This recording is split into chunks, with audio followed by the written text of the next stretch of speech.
excellent way for small cities, large cities to reserve resources. So I think we'll be seeing more and more of that. Last night, our council attended the Mar Vista High School graduation ceremony. As a council, I'm going to speak for my colleague. This is one of our most favorite events. This is where we actually get to see what Mar Vista produces. The salutatorian had a 4.54 grade point average. The valedictorian had a 4.55. And I have to compliment Mark West, our council member, who made sure that we got as many pictures as we could because we have a front row seat. And we forward those to our friends and members of the community. And Councilmember Spriggs really worked with the crowd and encouraged those seniors to go forward in their education. So thank you for doing that. It was awesome. Coming up June 7th is an IBWC meeting from 5:30 to 7:30 where our very own Jim Nakagawa will be doing a presentation. It's important, and that's over here at the estuary. We're almost done. Hang in there. Sweetwater, this is important. Sweetwater Union High School District is hosting a summer lunch program. They recognize that child hunger in Imperial Beach is real. So from starting Monday through June 29th, any child 17 and under can receive a free lunch at Mar Vista High School. Please pass that along because with summer break, there are children who go hungry. So I really want to thank the district for doing that. It is important. And then one of my personal favorites that starts June 9th is the Mar Vista Swim program. So this is for people in the community, young and old. And there's always the swim lessons. There is aerobic, water aerobics, which honestly saved my life at one time. And lastly, so we're talking about how the school district is, really championing things for young and old and, food programs and recreation. And then we have the County of San Diego, which is hosting an aging summit. And their two locations are one is in Hotel Circle North and in Escondido. So my takeaway on that is there's nobody aging in the South Bay.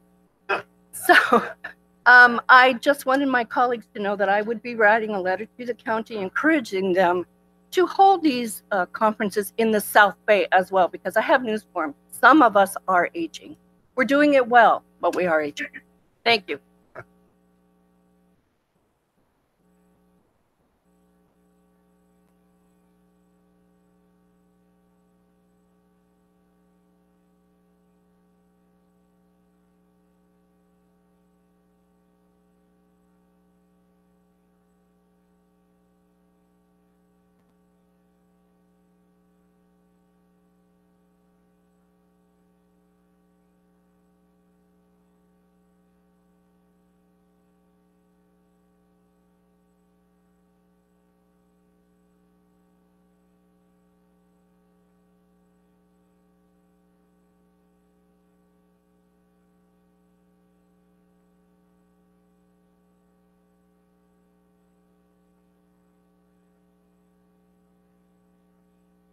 Hear you. Oh, okay. Subcommittee on Finance. And this is one of those little things that, a number of city council members who are on these boards, it doesn't really come to public light very much, but all of these different assignments carry with them subcommittees and additional work that can really mount up. And Metro JPA is a very technical board dealing with huge infrastructure issues, tens of millions of dollars of infrastructure issues for our sewer system. And the finance subcommittee looks at the budgets very carefully. And these budgets are going to eventually get boiled down into rates that get passed on to the ratepayers. So that's something I'm very glad to be part of, is that finance committee, and to really scrutinize those figures and make sure that we are paying only our fair share and no more. This coming Friday, I will be going actually I'll be leaving Thursday night to the League of California Cities, where I chair in Sacramento, where I chair the policy committee on housing, community, and economic development. And for those of you who are going to be here for the last item on our agenda, we'll be talking about housing issues affecting Imperial Beach. This committee of the League of California Cities reviews a great deal of legislation on housing, particularly affordable housing, and on housing and services for the homeless. And there are a wide variety of state mandates embedded in proposed legislation that are going to impose on small cities and large cities alike a lot of requirements that aren't necessarily going to be funded. A lot of these bills that are pending right now that we are going to be looking at and making recommendations for positions for the league to take in lobbying for or against them or asking for amendments, a lot of them are going to impact on our own processes. Things like accessory dwelling units that can be built without regard to any of our local zoning requirements. Same thing for housing projects that meet certain state standards that can be put up just about on any major road without regard to our zoning requirements for density and height limits, etc. Exceptions to parking requirements mandated by the state for certain kinds of housing projects so that they can be built without enough housing, without enough parking, and thereby impact our neighborhood more than a variety of things.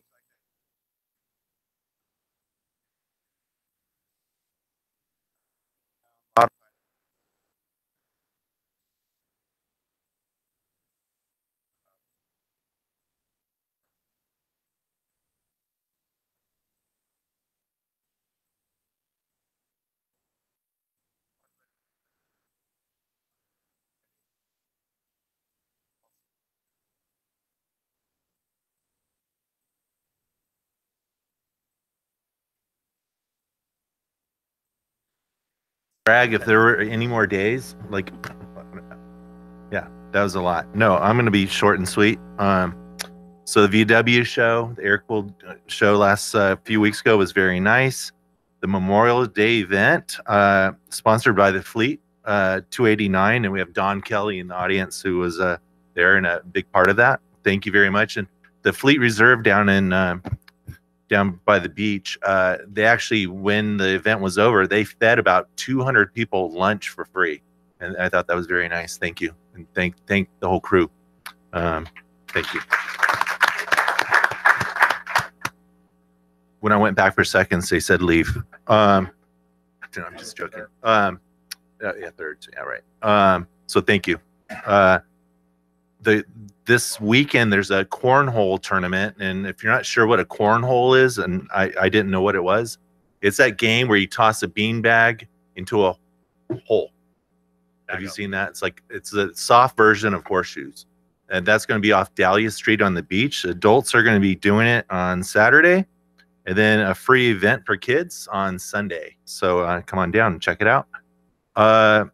Coming up within probably a week, less than 2 weeks, the junior lifeguard program is going to be starting.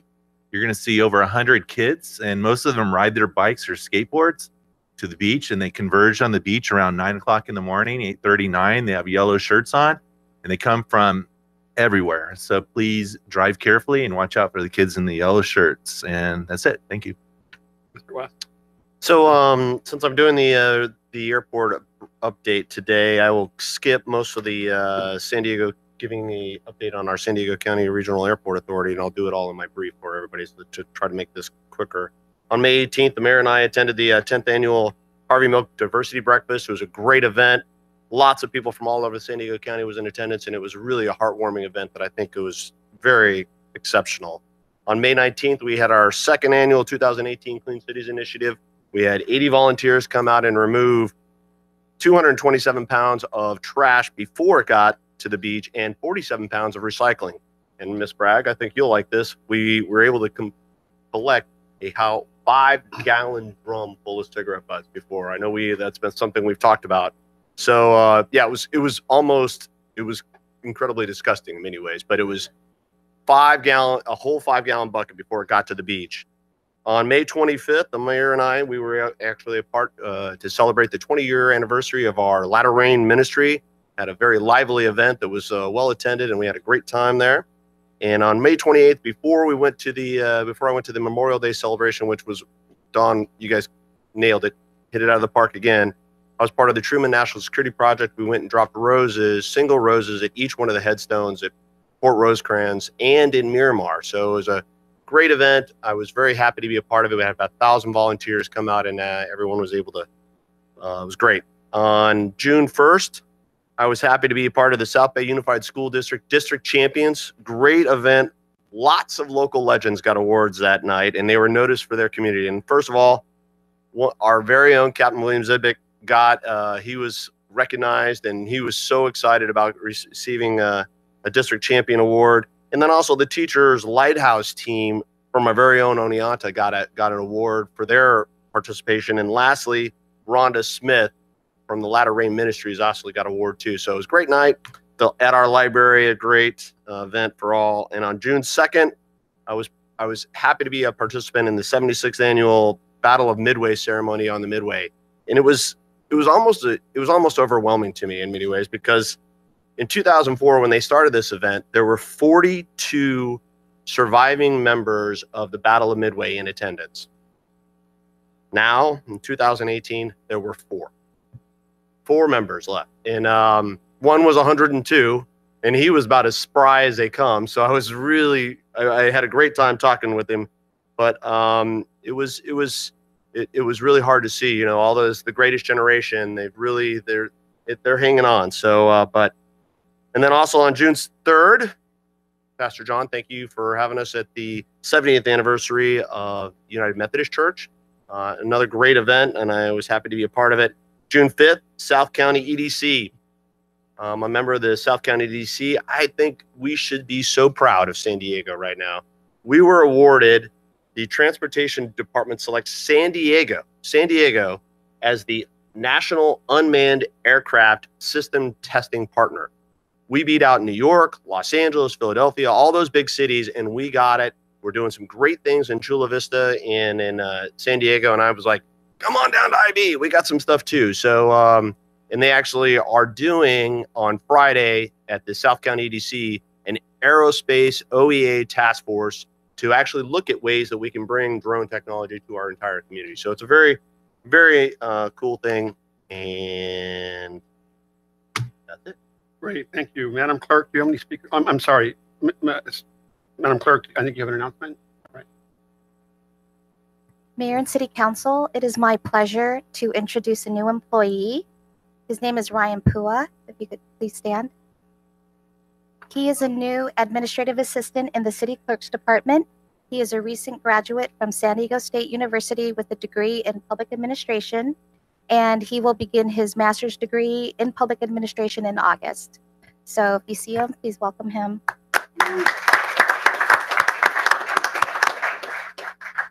Yeah. Mayor and Council, we also want to announce that the Fleet Reserve is going to have a flag retirement ceremony on June 16th, which is real close to Flag Day, which is the 14th, but just want to make sure to announce that. I don't know if anyone has a time for that, but we can make sure to put that up on the webpage. Thank you very much. Now we have public comments. We have Shayla Hammond from the Sierra Service Project.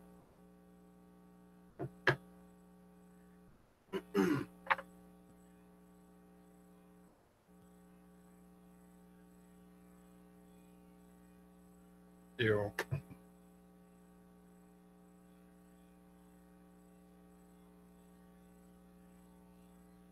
Hi, everybody. I'm Shayla Homan, and it is my pleasure to be speaking with you all today about the Sierra Service Project, which is abbreviated as SSP.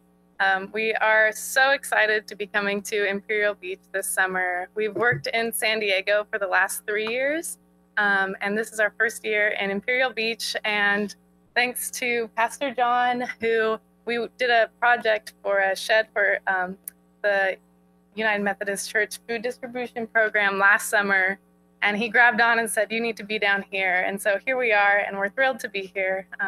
I will be the site director this summer, and we'll have between 40 and 70 youth and adult volunteers here for 6 weeks. 6 weeks. And we'll be working on various homeowner projects, doing things like wheelchair ramps, building fences, painting, as well as working with other organizations to do community projects. We'll be working with the Tijuana River Estuary and doing all sorts of cool things. Our groups will also, some of the youth and adult volunteers will be headed across the border for a day. So we just have a lot going on, and we're very excited to be here. If there's anybody who you know of who could use a home repair project or a small business that could use a little repair as well, we are still open to applications for those. And yeah, I thank you for your time. Thank you so much, and thank you for coming to Imperial Beach. Really appreciate it.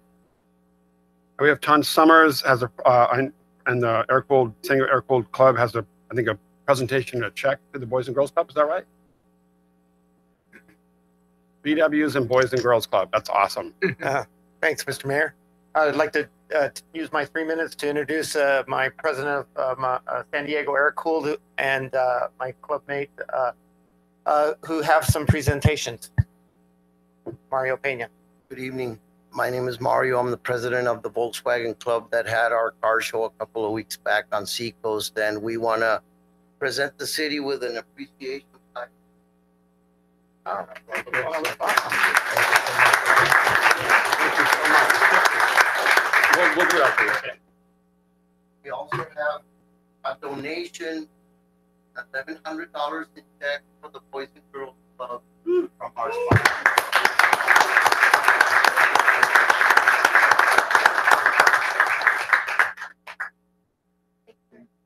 Yeah, we'll do that. Sure.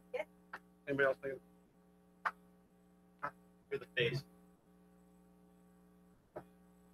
The former number 66. And Bobby.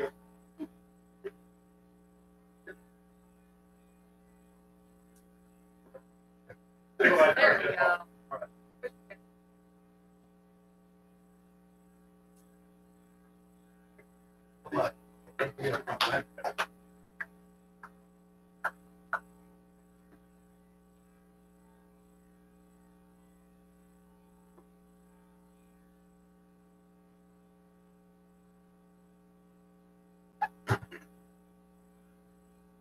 Any more public? Oh, Mr. Patton, did you have something to say? Oh, okay. Okay, now we have presentations 1.1, update on San Diego County Regional Airport Authority and San Diego International Airport. San Diego County Airport Authority Board Member Mark West will give the presentation. Thank you.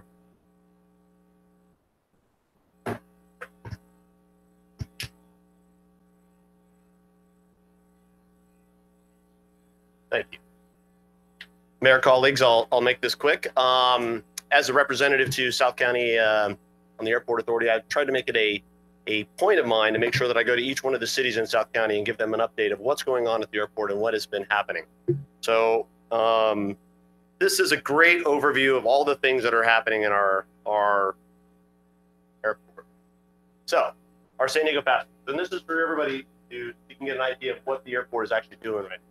As you can see, we are in a steady trend of upward on passengers by millions, and we have about 22.1 million passengers in 2017, and just so far this year we are 8% above that already. So we expect to an all-time record high. We expect to in 2017, but we expect to be even higher in 2018.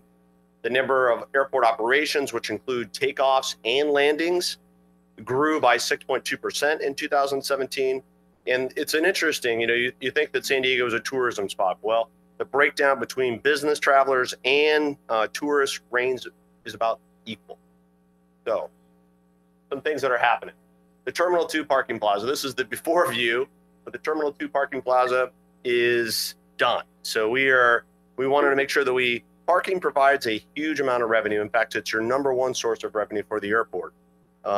They're actually completed. They're open in the public, and this is a 2,901 space project that's out here. So this is our Terminal 2 parking plaza. Here's a little bit of an overview of the parking plaza. It was $127 million. It really added a much needed spot of parking, and it also incorporated a lot of the newest parking technology, including you can actually go ahead and reserve a space ahead of time. It's got facial recognition that we're implementing, and also some cell phones. So you can actually call up a spot and actually reserve it via your cell phone. And we had our grand opening of it just recently, and it was a great event. A lot of people attended. So the parking plaza, like I said, 2,901 stalls. It's open to a lot of light, got a lot of things that you can work through, and it actually has walkways throughout that are actually so you can see and really enjoy the things that make San Diego awesome, which includes our weather. So here's some renderings of the parking plaza. And another great thing about it is that all of the associated drainage from the parking garage is actually recycled. So all of it lands on there, gets used in the airport in one way or another. The next thing that is open is our federal inspection facility.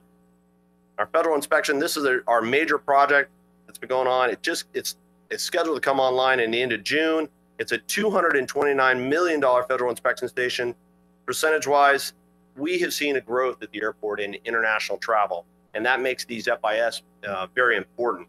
This is great news for our regional economy because international travelers provide about 10% more money to our city than just a domestic traveler.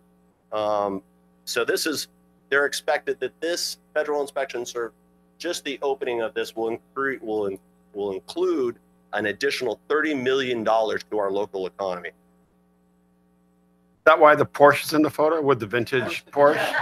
The air cooled, like super groovy, like upscale people are going to be using it? No. It's for everyone. It's for everyone. But I just, maybe this looks like Bobby's old Porsche, I think. Air cooled. Yeah, it's air cooled, right. All right. So here's a little bit of a breakdown. You can see on the light blue is the existing FIS, and the red is the new. So you can see the total area of the old one was 37,000 square feet, and now it's up to 135,000. We had 7 primary booths before. We're going to have 16. This will increase the percentage that we'll be able to get people through from 350 packs per hour to almost to 1,000. So we're really trying to. This is very important to really trying to bring more international travelers to our airport. And that's the Terminal 2 site. That's where it's at. Its location. Here are a few of the renderings of the facilities. I think that if you look in the bottom middle, that's a very interesting thing. It's a wall that looks like it's gone through a conveyor belt of inspection, but it's actually people from all over our community were actually able to bring stuff, and they took pictures of it and put it in there like it was in your check bag. So it was there's a lot of really neat little art renderings inside that piece. That's before construction, and then the after construction. Now this is the reason why this is what our current travelers are, what we're seeing from we are seeing a lot of increase in nonstop service that is shown in the last 15 years. This is what we're looking. We have over 60 domestic destinations and 9 international destinations, which includes transatlantic and trans-Pacific flights. But we're looking at other places. These are some of the areas that we're looking at. We just some additional European hubs, Asian, Oceania, and we just finished with our, we have the Lufthansa flight that has just started. So these are some great, each one of these is bringing some more revenue to our city. The next thing, the thing that is going to be the biggest challenge over the next 3 years is really the ADP phase 1. And this is really the airport development phase. This is the next level. This is Terminal 1 getting redone to increase it. Terminal 1's 50 years old. So what we're looking at is adding 30 new modern gates along phase 1. That red line that you see there, that's an existing fault that we're trying to make sure that we take care of, and there'll be some earthquake upgrades on the very end of that. So over the next 3 years, it's going to be a lot of work, and there's going to be a lot of that.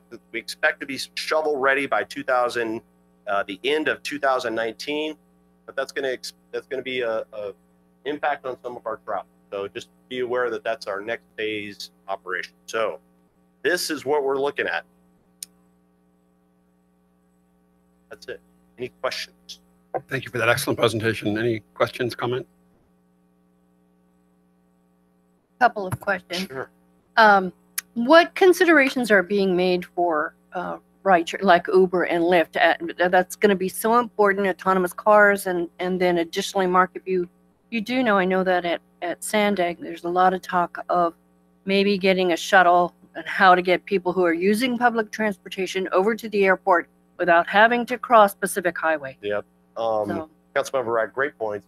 In fact, tomorrow at our airport authority and the executive, we're actually talking about the ride share and actually the whole package of ground transportation. And I've kind of looked at this as something that we really need to look at, because I think that it's important for rideshare. Really came on the scene in 2015 when the city of San Diego opened it up, and it really turned the whole taxi business upside down completely. So there are some people that are really struggling, and I think it's important for us as the airport authority to make sure that it's not our responsibility to hold it for those people, but it is our responsibility to make sure that we're open for everyone.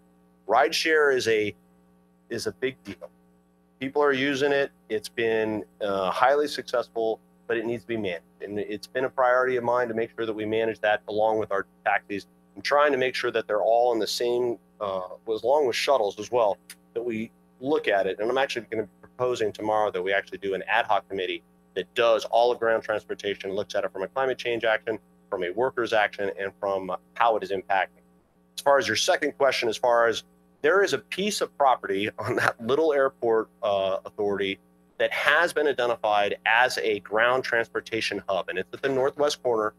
It's still on that other side of Pacific Highway, but we need to get our regional partners involved in this. You know, the airport authority is only mandated by what we can do on our airport, and we have a spot that's identified, but we need to work with MTS and transportation and Caltrans and all that to make sure that we can get that. Because as a South County resident, it's very important that we figure out ways to get mass transit to the airport. That's really important, including the lightweight. Thank you. If you could additionally look at using the Old Town transfer station as a beginning point from point A to point B, I think might be a very viable possibility. I like it. So if you could look at that. For sure. Thank you. Yep. Any other questions? Could you just give a brief synopsis? There's a lot of drama and or controversy over some proposals to deal with the airport management in relation to transit. And I think there's a new committee that was formed or something. Yes, can you I update think us on that? what you're actually referring to is actually the bill that was brought by Lorena Gonzalez to bring the airport authority back under the port, which was before in the past. So right now, what they have decided with the airport authority went up and met with Lorena's Assemblywoman Gonzalez's team and actually talked to them about, let's do a trial. So they've put together a task force, which is going to have stakeholders from all over our county that is going to be used to really define what is best for the airport. And it's going to take into account a lot of the traffic studies that are going on, because that's a huge concern on Harbor Drive, is trying to improve that flow. There's some things the airport authority has done. There's some things that the port has done, but we need to make sure that that is good. That's a 2-year task force. They expect to reevaluate what's happening in 2020, and that'll be the thought process. The port has been involved. The port is interested in taking back over authority of the airport, but right now nothing has been decided. That task force will be the deciding factor of the airport. Great. Thank you so much. Any additional questions, comments? Thank you. It was an excellent presentation. Appreciate it. Great. Now we have consent calendar items 2.1 to 2.8. And before we vote on that, Congressman Brian Bilbray has a comment on item 2.5.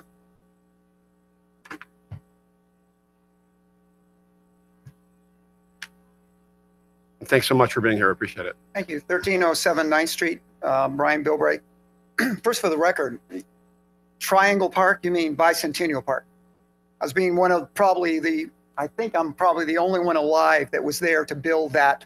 I was a 25-year-old councilman, and actually with L. Ogle, who was 65 years old, we put the chips together on the plaque and actually together put the rocks onto the side. So I'm really kind of touchy about what you call it. It's a Bicentennial Park, but I apologize. Oh, by the way, within a matter of months, we are running against each other for mayor too, but that's IB.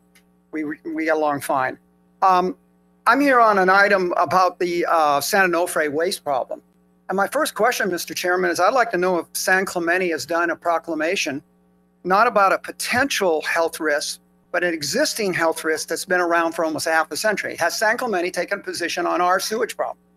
Because for Imperial Beach to be taking a position about something that is in San Clemente and concerned about a potential problem, I think that this, there should be some reciprocation by the communities, whoever's asking for this. Second of all, when I read the proclamation, the item, the reference to Yucca Mountain was sort of ancillary, like Yucca Mountain's gone, so we don't have that. Well, as somebody who's in a family that has Harry Reid as a personal friend, okay? I know that might shock some people, but Senator Reid was very close friends with my cousin. In fact, my cousin replaced him in the House of Representatives, and they're close to this day. But there's one person killed Yucca Mountain, and that was Harry Reid, and he did it for political reasons, not scientific. And I served on Energy and Commerce. I got to read the environmental impact reports and the EISs on Ward Valley and Yucca Mountain. 30 years of research, 30 years of good science, 30 years of good engineering, and billions of dollars was thrown away for political reasons. If you want to make a political statement here, be brave enough to say, look, legislators, go back and revisit and take a look at the facts and let the science do it. And Mr. Chairman, I just have to say, if somebody opposed hospitals and wanted all the hospitals shut down and then said afterwards, oh, we don't have any hospitals, where are the sick people going to go? It would really set off a lot of alarms. This is the same thing. This would be as absurd as somebody who opposed every one of yours or mine or the Imperial Beach's fight on sewage, then to sit there and say, oh, the sewage problem is terrible. I think that you ought to, if you're going to do this, be brave enough to say, revisit Yucca Mountain. The politics has changed. You do not have the head of the Senate who killed it single-handed. Harry did it, and Harry did it for his state. But it was not based on science, and it was not based on good environmental approach. And I ask you to be brave enough to at least raise the issue that Yucca Mountain and Ward Valley should be revisited. Thank you very much. Thank you. Appreciate it. Thanks for the feedback. You raised a question about, asked a question about cities, San Onofre's in San Diego County. But I'm answering your question, not having a debate. If you want to sit down, I'm just answering your question. You made a statement. Every city, every mayor in San Diego County, except for Poway, wrote a letter, signed a letter asking to support our sewage issue. Every mayor, except Steve Valls in Poway. Every city. We can name them all, but every city did. Every member of Congress, including Darrell Risa, who represents the North Coast, supported our efforts to sewage. We've had the most ambitious, extensive campaign, far-reaching countywide, to combat sewage in San Diego County. Additionally, the Surfrider Foundation, which is based in San Clemente, filed a lawsuit on behalf of against the United States government for causing water quality. So we talk about those issues, but I just want to make sure we set the record straight. I'd like to entertain a motion to approve consent calendar items number 2.1 through 2.8. So moved. Please vote. I would like to abstain or vote no on item 2.5 unless we have that language included. That was suggested by our former congressman. That's my motion, that we include that. If there is not a second, I will vote no on item 2.5. Good. Please vote.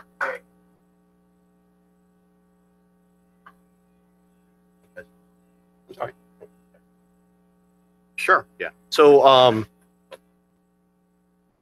Motion carried for the follow.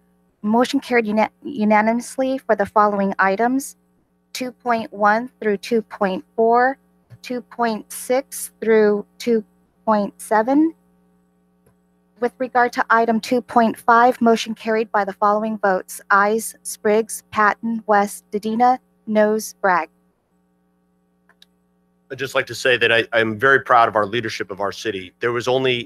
We are the first South County city that signed on to it, and there are many cities that have signed on all over our county, and I'm very happy about that. I think we should feel that we are leading the charge in the environmental community, and we should be proud. Thank Mayor, you. Mayor, may I make a correction to the vote? I'm sorry. May I make a correction to the vote? With regard to items on the consent, I failed to include item 2.8, and that was approved unanimously. Great, thank you. Now we have item 4.1, that's a public hearing and an introduction of ordinance number 2018-1173, amending title of the Imperial Beach Municipal Code, introduction of ordinance number 2018, amending title 19. It's a very long ordinance. Do I need to read all of it? No, not at this point. It's Okay. just the cannabis ordinances public hearing. Great. I declare the public hearing open. Assistant City Manager Dish will give the report. And do we have, oh, okay. Thank you, Mayor, members of council. So as we have started this project quite a while ago, we'll always start with the what and the why. And so what's on your agenda this evening is a public hearing and introduction of two ordinances along with a CEQA CADEX. And the why is because the moratorium that's in place currently expires in February of 2019, and an ordinance to either prohibit or allow needs to be in place in order to address this use that was brought upon us based upon Prop 64. So here's the timeline on and a number of the events that has taken place pre-64 and Prop 64.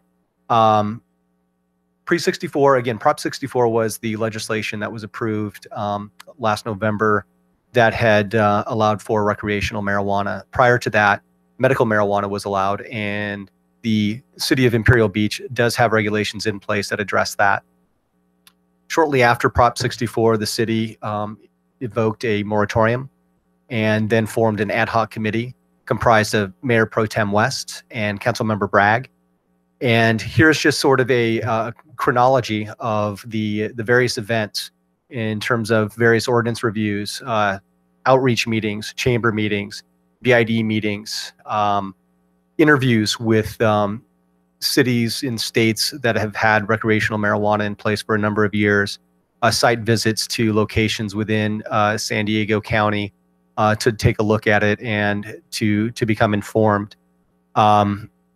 A while back, there was the ad hoc following all of that process had a report to the city council. There were a number of ordinance elements that were identified that transcended into a 45-day public review. That review had ended back in May. We provided a report out, received some additional information, and here we are today with the introduction of these ordinances. So at a very high level, the proposed ordinance elements that are manifest in the documents before you this evening is that there is an allowance for one retail outlet. There are separations to sensitive uses of 900 feet. There's a residential landscape buffer that's identified. There are building and design standards, safety and signage, a council affirmation process following an extensive regulatory safety permitting process. There's a built-in review component, cost recovery, and if there is more than one RSP eligible application, then there's an equal selection process that would be invoked.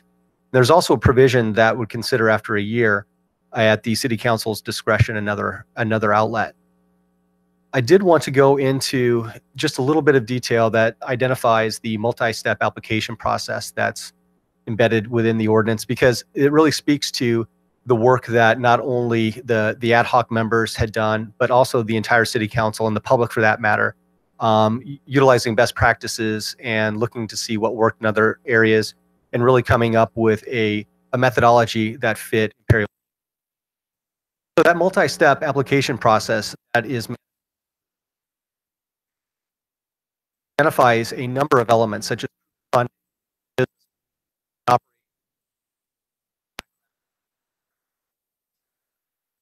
operational compliance that's based upon, again, the separations that we had talked about, the frontage along Highway 75, a security plan, regulatory design compliance that had identified those buildings that would have to be a LEED silver or equivalency. Also vehicle charging stations and other elements in terms of design, building design, an emergency plan, proof of lawful experience, an application fee, of course, and then there's also an annual renewal requirement for this regulatory safety permit. So that's the sort of process that would be in place with these regulations. And then also just to expand a little bit on the evaluation criteria for a second outlet. Again, it's in for those of you sort of policy wonks, it's 4.4040 or 60 or. But in any event, it talks about if the city council, in its sole and absolute discretion, would like to consider allowing a second cannabis permitted use by approving a resolution after a review of pertinent factors, including but not limited to complaints, criminal activity, license status of a currently operating use, public input and research findings, and then of course the application review process. That would be up to the city council in order to allow. So again, back to the point of beginning, the process that we had included was a very exhaustive ad hoc committee. And again, the amount of work that Mayor Pro Tem West and Councilmember Bragg, along with the council and the citizens put into this was quite amazing. And again, this is just a sort of snapshot. But again, as we had worked through this process, we had come up with those ordinance elements, did the public clearinghouse review, and today we're at the introduction of the ordinances. So what's being recommended is that the city council hold this public hearing to consider the input on the item again, and if desired, proceed with the introduction of the ordinances to both the business section of the code as well as the zoning section of the municipal code. And with that, I would conclude my presentation and stand ready for any questions you may have.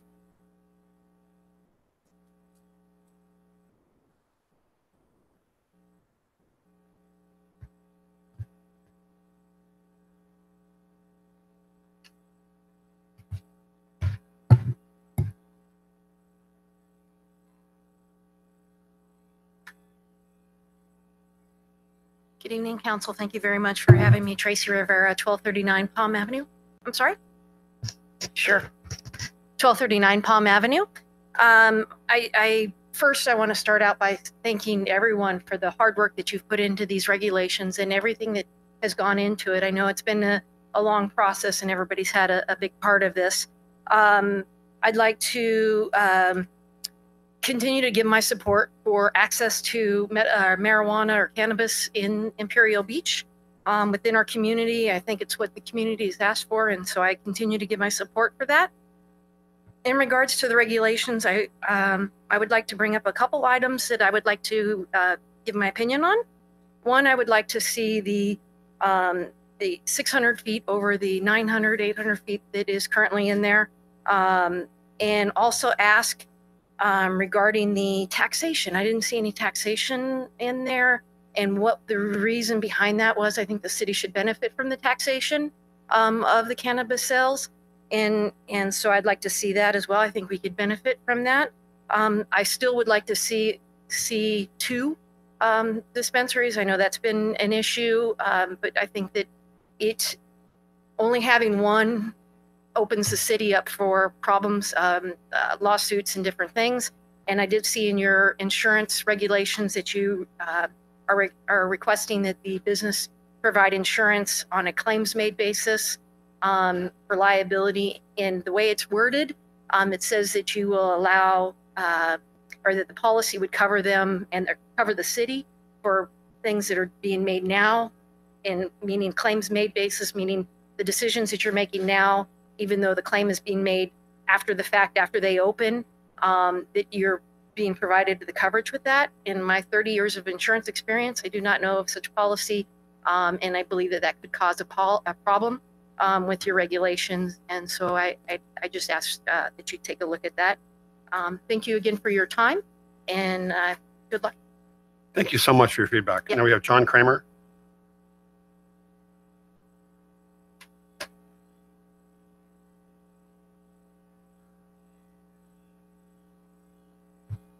Good evening, Council. Thank you for your time. It's good to be here again, and I appreciate your continued interest in the comments of the citizens. I am not a citizen of Imperial Beach.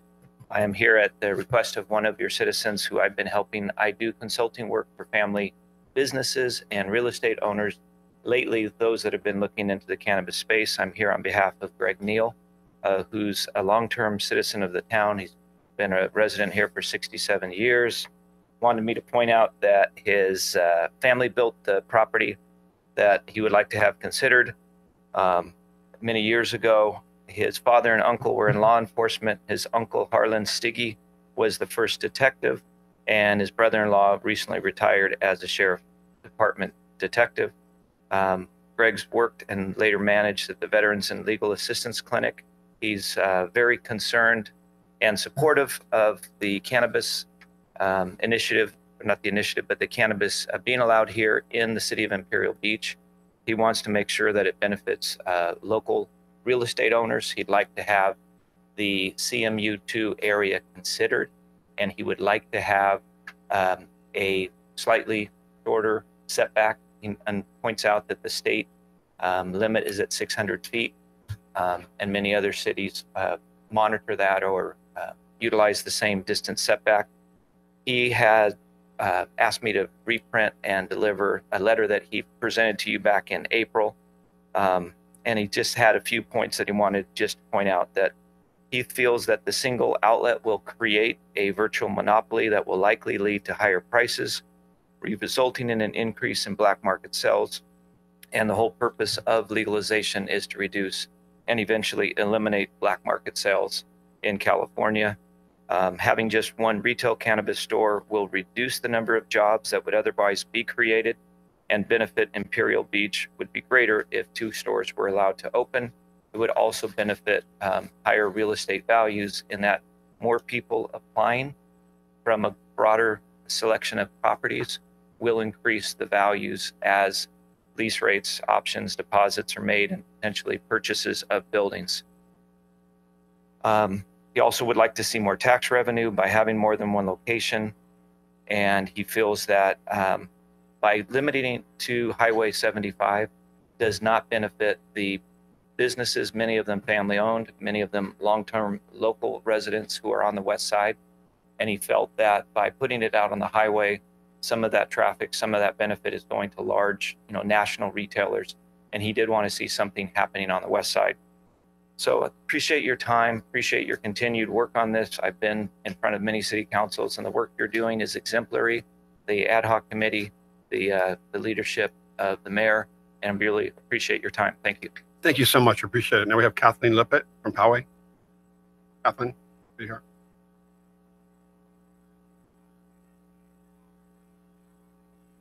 And then I'll just read the next, so you guys can, if you're not next to the aisle, you can get ready. Then after Kathleen, it'd be Marcus, then Lori Lopez, and then Bonnie Arnold. So maybe if you guys want to just get ready and stand on the side, and do that in San Diego, so you can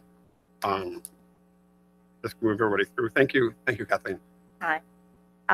As you know, I am a resident of Poway, and because I work in public health policy with public health policies, I believe that they are quite generalizable to all of the areas. We have very mobile populations that don't stay in the same place, and our children drive from a town to town. So what one city does directly impacts other children in other areas as well.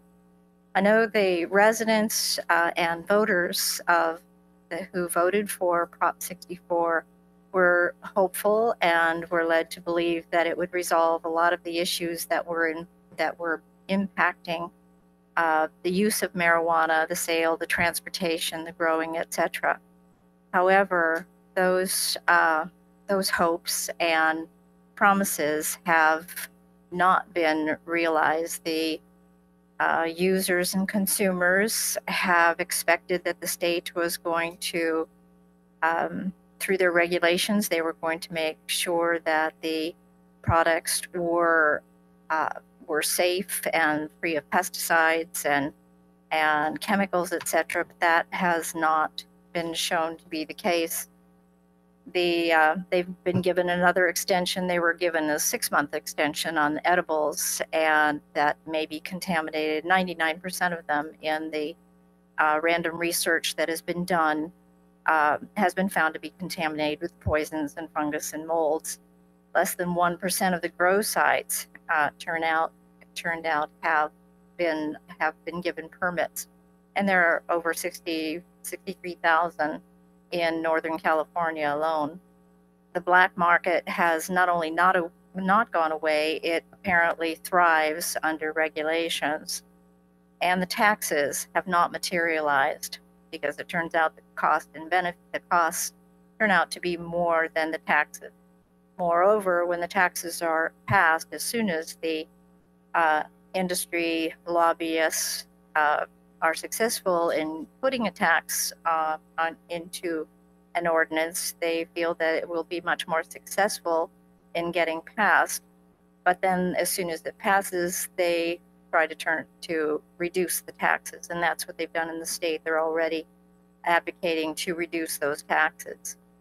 There is no messaging to the children, and the enforcement of regulations was an issue that Councilmember Spriggs referred to, and that is significant, that there needs to be, and cost needs to be borne by the marijuana applicant, that the cost of regulating and ensuring that their products are safe and that. Just in the interest of time, we have tons of people to speak, so Okay. you just wrap it up. Okay. Thank you.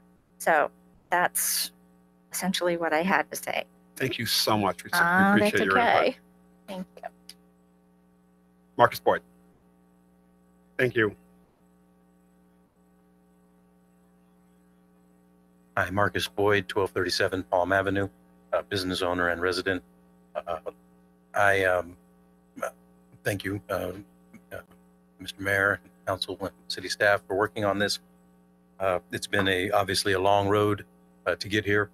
There's been multiple false narratives brought to you with regard to not providing access to cannabis. I think Prop 64, the number of votes far outweigh those false narratives, such as not testing. All of these things are being worked on. Unfortunately, the ordinance or the state law took effect before all that could be implemented. But I know it's coming down the pike. Black market is definitely affected.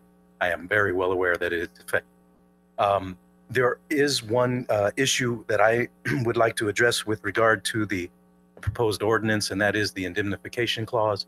I have been insuring cannabis businesses for almost 10 years now, and this is pre any laws.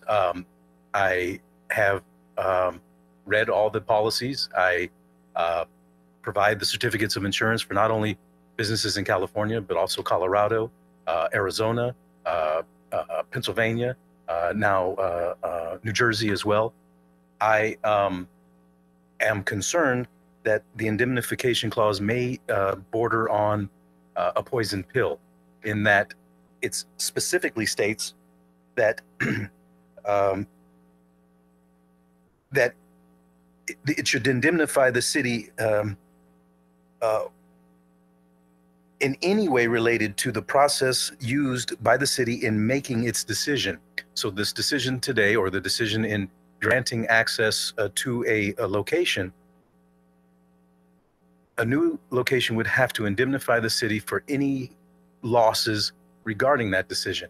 Now that's called prior acts in insurance. That usually goes on a claims made form. That prior acts in insurance on a claims made form is going to only pertain to the acts of the insured as it relates to the city. So if the insured is the location receiving the license, how can their act, how can the city's determination of giving them the license be their act? It's not going to work. I would encourage the city the city attorney to provide some sort of proof that this can even be done before you enact an ordinance that is indeed a poison pill. So good luck on that. Thank you very much again for looking forward to an ordinance. Thank you. Thank you so much. I appreciate it. Now we have Lori Lopez. Good evening, and thank you for allowing me to speak. I'm going to keep it short and simple and just tell you how I feel. I'm a resident. I absolutely love living here in IB. I'm also a teacher of 30 years, and every year that I taught school, there was a program called Say No to Drugs. Say no to drugs. It doesn't bring the quality of living in IB up. It will bring it down. And I'm very proud of everything you've done to bring it up, but I'm not proud of this. This will bring riffraff, crime, cartels. It'll bring nothing but bad. Please reconsider where you're going with this. Thank you very much. Thank you so much. Appreciate it.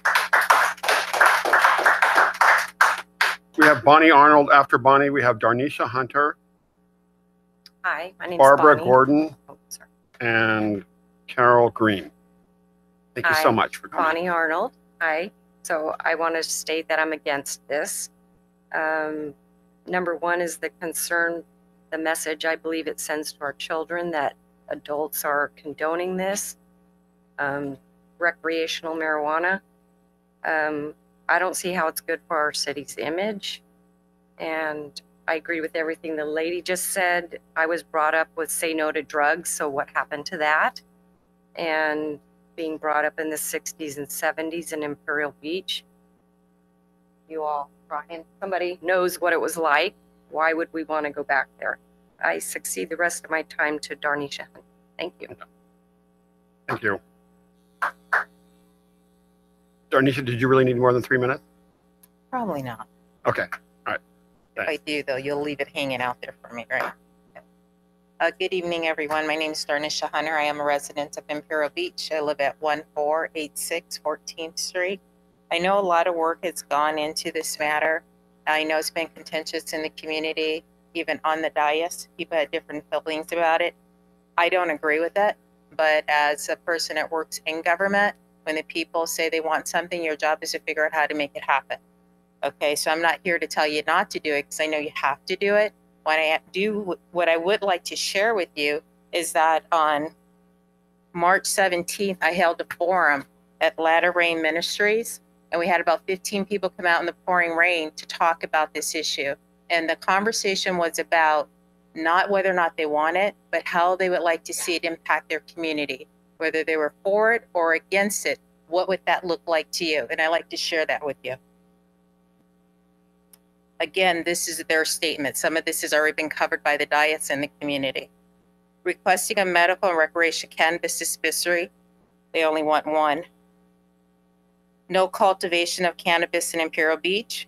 Requesting an oversight committee made up of the city staff and community volunteers reporting out to the community on a quarterly basis. Review financial accounts on a quarterly basis of the business. Would like 15% of net from dispensary to go towards the following: 5% to hire 1 to 2 more sheriff deputies for Imperial Beach only, because right now they have to cover us, National City, and Chula Vista, with 2 deputies currently on staff. They talked about the salary. They did some research. Just their base salary be at $53,000. They're like part of the proceeds from the business to go 5% to the schools, 5% to cannabis youth education programs that already exist and can be contacted by the South-based schools and explain the effects on the brain to our youth by using drugs such as cannabis.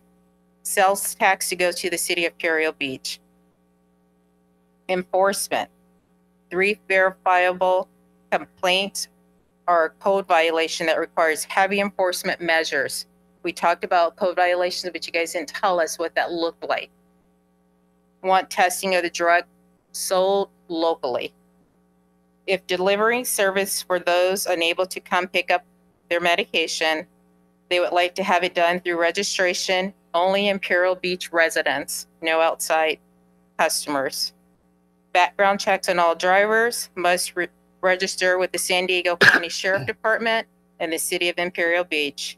App for delivery or set appointments for medical dispensaries. We would like a conditional use permit. It will also generate money for the city. I understand there's not a permit because that sticks with the property. You guys are looking at something that you could put on the business owner. Requesting a better map from the City of Imperial Beach on where the proposed dispensary will be located. Also a map with street addresses and labeled intersections on it. The first map that came out was very ambiguous. It just kind of had a graph, some parcels, nothing was labeled. Distance from schools not less than 1,000. I know you're set at 900 because that's what the law requires. They talked about packaging. All proof containers would be odor-proof containers, child-proof packaging, and non-use containers on the packaging. So that means that there won't be any cartoons on it, anything that would be marketed to youth. They would not want that on there. Did you want to wrap it up? I can take her last few minutes and I'll wrap it up. Is that okay? She had about 1 minute left. Sure. Track and trace it on products, edibles not able to be marketed to our youth. Go through California Coastal Commission, Navy, and the licensing process. No release of liability to the dispensary for the following: security and outside of the business. Customers cannot smoke outside the business. Customers cannot encroach on commercial or residential neighbors' property or parking spaces around their dispensary. Will not tolerate broken windows, graffiti, or robberies. Must keep employees, customers, and community safe at all times. Must have security cameras inside and outside of the dispensary, and well-lit indoors and outside of their business. Thank you for your time. Thank you so much for that feedback. And we have Barbara Gordon. Following Barbara, we have Carol Green and then Tom Hetherington. Again, thank you very much. Unfortunately, the normalization of marijuana has evolved into a full-scale commercialization. I work with youth, and there has been an increase among our teens and young adults with marijuana use. Since Proposition 64, less than 30% of the cities and towns in California allow pot shops. Only 18 out of the 58 counties allow pot shops. So not everybody is jumping on the bandwagon allowing these. I hope the city council will have the wisdom and the interest of its residents to not cave to big marijuana and their interest. Their cash can talk a lot louder than maybe the welfare of the city. The police department is to protect the city. Their office will have to deal with the pot shops with the large amount of cash and the marijuana, and that could be prime for robberies. Not only will law enforcement be impacted by this industry, but the business surrounding these will be impacted. In San Diego, we have seen these businesses that are operating. The smell, the traffic have definitely impacted the businesses that are surrounding. Decisions that you make impact the citizens of IB.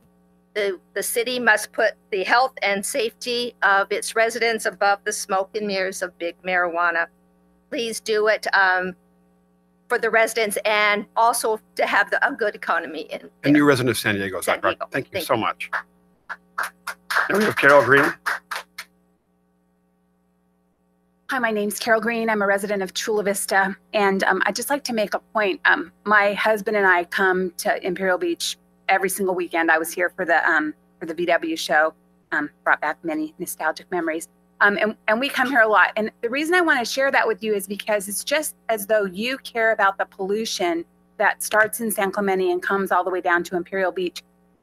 Parents care about the message that we're sending to our kids, which doesn't stop at those city limits.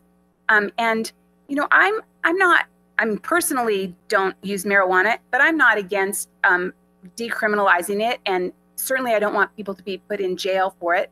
So many people like me voted for Proposition 64 because they didn't want people going to jail, even though I don't think they were, but they just wanted to destigmatize it. But what's happened is in this 4-mile city, the idea of 1 or 2 commercial facilities, if you allowed 2, if your ordinance said 2, people would be saying you should allow 5 or 6. I mean, there's just kind of no end to it. And that's because when there's a limited number of spots and people stand to make a lot of money, they want to do that. I want to just point out a couple things. Statistics from other cities show that there's been actually an increase in black market when commercial outlets were permitted. Also, a 2017 study, 80% of the marijuana tested from California growers was tainted with mold, fungus, bacteria, pesticides, and other solvents. Those are even more harmful when they're heated. I know there's a track and trace system some point down the road, but it's not here yet. UC Davis research showed that mold, bacteria, and toxic contaminants were found in samples from 20 of 20 licensed in their area, licensed things. So as a city that cares about environmental issues, please consider these things and consider the message we're sending to our children as we move forward. Thank you. Thank you so much. Tom Hetherington. Thank you for taking a few minutes to hear what I have to say. I am a property owner in Imperial Beach. I own a 16-unit apartment complex on 13th Street. And where do you live? I live in San Diego. Okay, thank you. Okay, and I just want you to know, you're not going to find anybody trying to sell real estate announcing that they're within 900 feet of a pot shop. That is not going to bring a potential purchaser to their particular properties. I don't believe that putting a pot shop in the city is going to increase the value of anybody's real estate. Talk to the people that have to rent the units and the office spaces and whatever next to them and near them. They don't want them next to them. I'm a little concerned about the ordinance and the amount of money set aside for the regulation, running the regulation of the pot shop once it's in there. And the money set aside are going to be used to police it.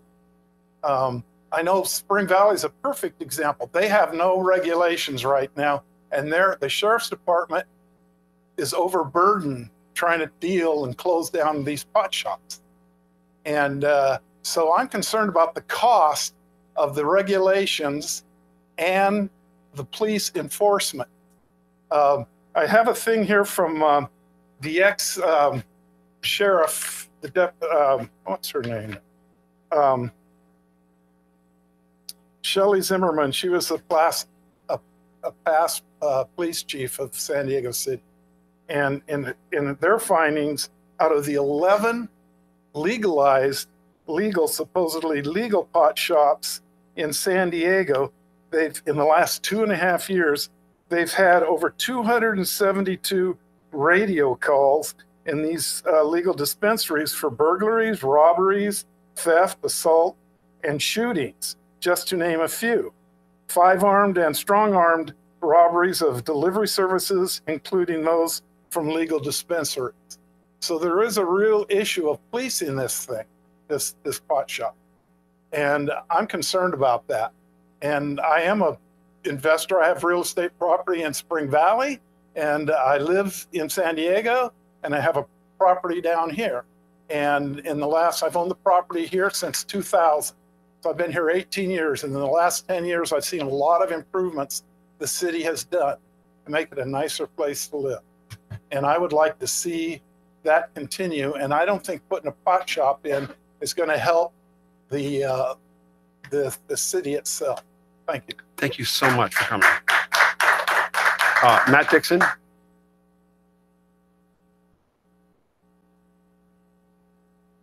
Thank you all very much for all your wonderful work and taking the time to look at this ahead of time.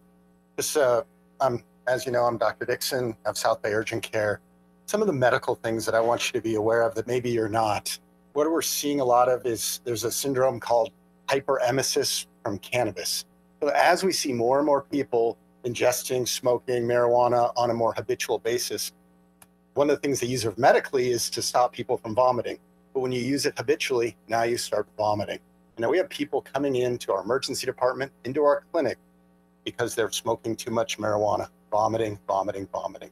They can't control that. So these are some of the complications. One of the latest ones, and you've heard this about, there's not a way to make sure that what you're getting is pure. there's a new coagulopathy, meaning people are bleeding to death from some of the synthetic cannabis because of some of the things that are in the synthetic cannabis. And so there isn't, and what I'm hearing is there's not a way to, when you're bringing this into our community, to find out, are we getting actual pure marijuana? Is it something that's safe for the people of the community? This is the latest. As you know, they used to say smoking was safe. The Surgeon General said smoke away, and now we know it causes cancer. So these are some of the issues that I'd like you to take into consideration in making this decision now. Do we want to wait until we know we have a process in place to guarantee the safety of the product that we're going to be having in our community? Two, the other thing that I ask is also safety. It's already been brought up. You always hear about there's no way for these dispensaries to put their cash anywhere. They can't put it in a bank because federally they can't do it. So now you've got large amounts of cash with a drug. There's violent crimes in there. How is that going to be addressed? I'm asking you, before you make this decision, do we have to make this now? Can we make an educated decision and wait till these problems are settled for the safety of the people in our community? Thank you very much. Thank you so much.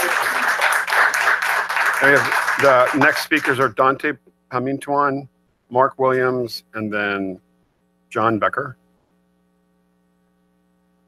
Good evening. My name is Dante Pamintuan. I just want to remind the residents, city staff, the mayor, and our representatives here in the city council. Our organizational chart. Mr. Pamintuan, if you can address the city council on the microphone. Our organizational chart is the residents of Imperial Beach at the top. You were elected by the residents to represent Imperial Beach residents. City staff, which they do a magnificent job based on what your input is below the city staff. I mean, the city council and the mayor. So I just wanted to remind you that that is the organizational chart. Imperial Beach residents first. It's a shame that we've got lobbyists here. When I invested into moving to Imperial Beach, I did not realize that we were going to have lobbyists from out of Imperial Beach coming in here, seeking opportunities. And it's a shame because if your leadership on this council and the mayor position is going to be leaving a legacy of allowing lobbyists to influence this kind of stuff happening in our Imperial Beach town, that's going to be a shame. Some facts: IB is almost 4 square miles. Our population is about 28,000 people. 70% of those are renters. 30% are homeowners.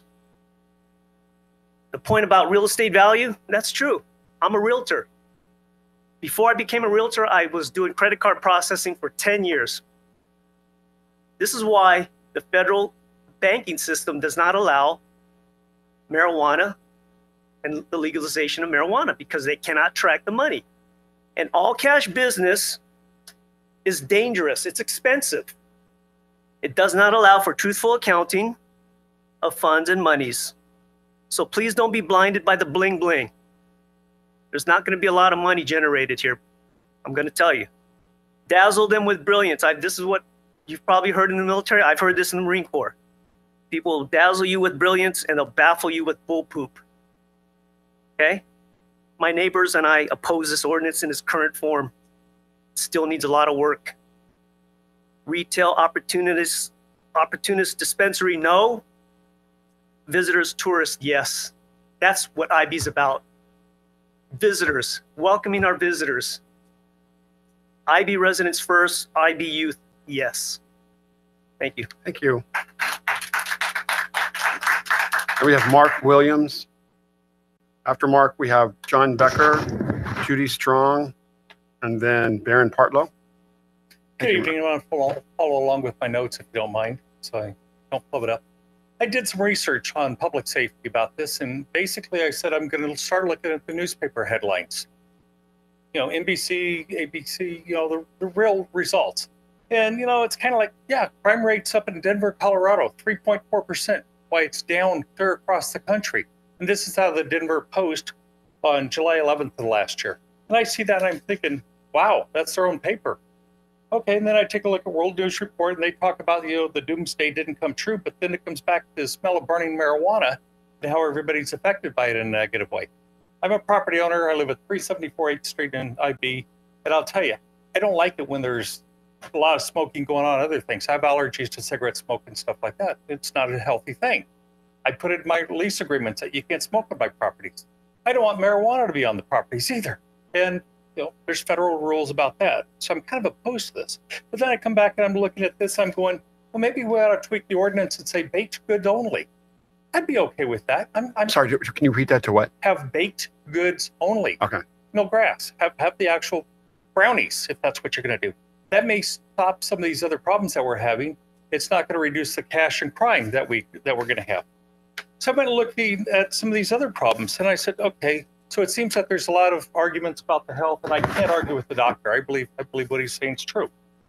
Does that also come with baked goods? I don't know, but maybe the bad stuff will bake out of it. I couldn't tell you. I don't use it. So then I look at an equally large problem in the areas of the crime against the marijuana stores. That's huge. I mean, it's page after page after page after page on a quick Google research. I came up with 40 of them. And then I come back and try and take a look at one of these legitimate businesses that's in San Diego County. The lieutenant showed up at the site. The sheriff's department, our own San Diego County sheriff, was prevented from going in the business to investigate the crime. Now, if it's a legitimate business, why are the sheriff deputies being held out and prevented from going in? I have a real problem with that. And we all should. So then I turn around and take a look, okay, what are the solutions? I'm kind of a solution-oriented guy. Even if I'm wrong, I still do. So what do I want to see? Well, I've been in some coin shops in the past that had double doors. You couldn't get through one door without, you know, having the second door stop you. Maybe we ought to require that. Maybe we ought to require some metal detectors that don't worry about car keys. Who cares? Guns. So something that can be adjusted for heavy sensitivity. Those things aren't that expensive. They're readily available commercially. And there's a lot of other things out there. A clear unblocked view of the front of the store. Limit the hours so it's closed at 6 p.m. Because when does most crime happen? Gee, nothing good happens after 10 p.m. We've probably all grew up with that. You know, limit how many people can get inside the store at a single time. Limit minors. I don't care if the kid's an infant and 2 months old. Can you wrap it up, Mr. Williams? I am. Limit the minors. You know, if it's about 2 months old, don't let the parents take the child in the store at all. And by God, don't allow smoking on the premises or any place in the city. I think that would be helpful. And if Coronado doesn't do it, we don't need it either. Let's raise our town. Thank you. Thank you, Mr. Williams. Mr. Becker. And after Becker again, we have Judy Strong, Baron Partlow, and then we have John Munns. I'm sorry, John Munns. Hello, good evening. I'm John Becker. I'm a IB resident. I live at 1233 Loudon Lane. I asked the council, does the desire for sales tax revenue override neighborhood quality of life? IB is small. We don't have to have all the activities of large cities. We don't have a movie theater here. We go to Chula Vista or elsewhere. We want pot, let them go Chula Vista. Down the street, we don't need it here in our small city. We don't have everything else large cities has to offer. We should look at our communities and focus on what's good for our neighborhood. We are just a neighborhood community. We're not an industrialized city with large areas where you can separate issues from your subdivisions and your neighborhood blocks and family. Let the larger cities experience the recreational pot stories and keep our neighborhoods free from other interests that aren't beneficial to our families and neighborhoods. Half of IB crime rate reports that are in the local little IB paper are all about intoxication and drug use on the beach in the Seacoast area. By inviting, and that's what the council is doing, they're inviting a marijuana store to sell their goods, to bring more possibilities of intoxication to our communities and our surf and our family. That's what we're doing. Is that what we want to do? IB and other governments were opposed to the IB government and local other governments were opposed to the halfway house in South San Diego. And now we're inviting pot stores into Imperial Beach. It appears to be very hypocritical on the part of our city. Stop this resolution, deny pot sales in IB, rewrite an ordinance to restrict IB, pot sales here, and move forward and get past this idea of bringing in additional tax money when we rather have safer families. Don't let IB become known as surf, sand, and smoke. Thank you so much. Now we have Judy Strong. Hi, good evening. I live in the city of San Diego, and I've been facilitating a parent group since 2005 when we discovered that young people were using marijuana more often in the last 30 days than tobacco, and that was a change that has persisted. We also had received the county treatment stats for their adolescent programs and found that 70, 71, 72% changes every year of teens coming into the county's adolescent treatment programs were indicating that marijuana was their drug of choice. So since 2005, as a countywide group, the parents have been concerned about what our cities and the county have been adopting or considering for regulations. And we had an opportunity to meet in the South Bay Library in Chula Vista on Saturday. We met because we are concerned about the 20 notices of application that have been filed with the city of San Diego to have marijuana businesses in Otay Mesa. And while we were there, we talked about the Chula Vista regulations. And since you were going to be looking at yours again tonight, we talked about that as well. And the parents of South Bay expressed these concerns. One, they're concerned that your recovery fee only, and some of these are repetitious, so I apologize, that your recovery fee is just for your staff time that are going to deal with the application. We're very concerned because we know well the law enforcement costs, and there must be some way to weave that into your permitting fee. We're concerned that you are not going to have a CEQA procedure because the city of San Diego does have a CEQA review. And what's wonderful about a CEQA review is any of the residents or the businesses that are going to be impacted environmentally with a pot shop going into place have an opportunity in the CEQA review process to bring it forward. And what we found in the city of San Diego, the staff doesn't always pick up the issues that people who are actually living within 1,000 feet, or in this case 900 feet, of the expected pot shop know about. And so it's a wonderful process that allows public input. They also think the 900 feet should be at least 1,000 feet, which is what the city of San Diego is. And they also are concerned that it's too soon and too fast. Now, I have watched over the last year the type of time you've put in here, so I don't want to negate that because it's extraordinary, and I think you've been thoughtful and very deliberate. But I do think it's too fast. As has been indicated, there are no testing procedures up by the state yet, and there's no banking. That means that the people of IB or anybody utilizing this pot shop have no guarantees about the product they're buying because there is no oversight. And as was indicated, you've got a total cash business running there with no ability to do banking. We're just suggesting that you wait, give it more time, and see what the state is able to eventually pull off in regulations. And in closing, I just want to point out, because I've mentioned it before, my concern about advertising, and the mayor reminded me that you have a no billboard policy in IB, and I appreciate that. But the latest research regarding adolescents, excuse me? If you could wrap it up, that would Yes, be great. I would just like to show you this survey that talks about how marijuana advertising affects teens' use of marijuana. And like to share Thank it you with so much. Baron Partlow?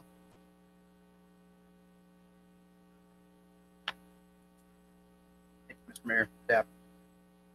Given all that I've heard here, I probably don't need to say anything, but obviously I do. There's a reason why that red, white, and blue flag came into California and shut it down. Not that long ago, the federal government came and shut down everything in California regarding dispensaries and marijuana. There's a reason why that flag right there with the bear on it and the star, the state of California, used to criminalize this. And what about the Southwestern City flag right there? I've heard stuff about the potential for the cartel to come in here. There's no potential, it's a guarantee. Is that a conflict of interest? You know, why do I even need to say this? Crime rate, we've heard it all. Coagulopathy and chronic regurgitation from people who once used this to stop that. Do I really need to say anything? We're getting the pros and cons here. It seems to me like we are overstacked with the cons and very little pros, including the profit margin, which is almost nothing compared to what the medical costs for complications are going to be. What is going to happen to our kids when their dreams are stolen? You know, I smoked marijuana with my sister This isn't the first time I did it. This isn't the first time she did it. For the first time, I was 14 years old. I was the winningest pitcher in the Grossmont League as a freshman then. I am not a professional baseball player retiree. The first time it was 14 years old. There were times I would start ditching school and ditching practice to smoke marijuana. Do you guys want to put that on the youth of the today as troubled as it is? I don't know what else to say. I mean, I could go on and on. These people have said it all. This is your city. I live in the city of San Diego, and I've even been challenged by the mayor. Do I live in the city of Imperial Beach? I used to, and this is my beach too, because he said it before, and he's used it. The city of Chula Vista uses our beach in the sewage issue. Everybody comes to Imperial Beach. You cannot tell me this isn't my beach. I am a world-class body surfer because of the waves of this beach, and I can't even use this beach, and you want to put the youth at bay? If there's even a potential for an ethical malady, the ethics dictate that you do not engage in it, especially if it can cause a conflict of interest, and that's in anything ethical. And I feel compelled to bring that to the forefront. I was perfectly content to sit here and just be idle and be a gentleman and not get so passionate and speak out on this, but I have to, because if I don't, it's going to be on me too. Thank you. Mr. Munns?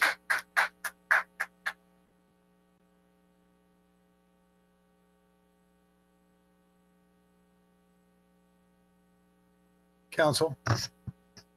I am a IB resident. I live at 1345th Street. I moved here when my boys were 8 months old, and they're 32 now, and they never smoked pot. I did. And I know the repercussions from it because I know what it did to me when I was young. I know it killed my ambition. I know I persevered beyond that and made something out of my life. But I know that what it does is not good. And I appreciate all these people that have spoken before me because they are telling the truth. And the truth is that if you go forward with this and allow this to happen, it would be a travesty to this city. The benefits are not there. The detriments are there. And I believe so firmly in this that I came forward today to say, you really need to think about this because it's wrong. It's not right.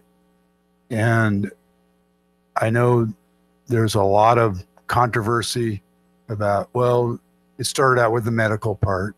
And, you know, I believe that there's some truth there, that some people need the benefits of marijuana for the medical. But I think it was a sham to get the recreational going. And I don't want our city to be the first one to do it because I think it would be a huge detriment to our children and to our city. And a lot of it has to do with no oversight, no control on the substance. There's no control. The exposure to the youth is so detrimental. It's like, okay, yeah. Hey, I remember when alcohol was not legal for me. How easy was it for me to get a tap to go get alcohol? Yeah, it was easy. It's going to be the same thing. You know, it's not good. So I would implore you all to make the right decision. Thank you. Thank you so much. And now we have Meg Mahone, followed by Chris Lund, and then Laura Wilkinson. Meg Mahone here. Oh, Chris Lund. Was Meg Mahone speaking, or just you're just in a She's part? my wife. We're just switching. Oh, I'm places, sorry. if that's Okay. Thanks, Mayor. You know, my name is Wait, Chris. what? Yeah, please state your name. You bet.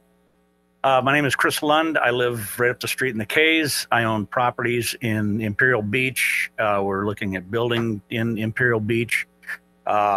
I'm a large proponent of medical use cannabis. We've seen what it's done in PTSD patients, especially, there's tens of thousands of military that are using this coming back from war right now. And what I've been to most of these meetings, and what I don't understand is we have people from outside the area, up north coming down here and trying to talk the city out of something that the California residents voted on. And I don't know where these people were when the votes came in, but this is what Californians voted on.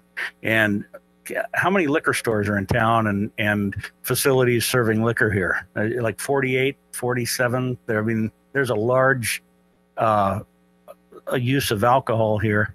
I don't see people at the meetings complaining about that, but that seems to be one of the larger issues here. I grew up in Alaska in the 70s. I was in high school in the 70s, kind of gives you my age. And I dealt with, Native Americans up there out in the bush. We did bush generation for the small villages. That was a large problem up there, was smoking pot in the villages. You can get drugs wherever you want. I encourage any of these people here that have never been to a dispensary to go look at one. And we've talked to a lot of the dispensaries in the San Diego, and you're going through double doors going in. There's police outside. There's police inside. All the packaging now is made child-proof. I don't think half the people that have talked tonight know what's going on. There's testing facilities being put up all over California, and furthermore, all cannabis is going to have to be tested. It's going to have to be go through a facility. There's not going to be mold and things in this product. Anyway, I won't go on and on, but I'm just hearing from a lot of people that I don't think have a clue what's going on here. Thank you. Thank you so much, Mr. Lund. Meg Mahon.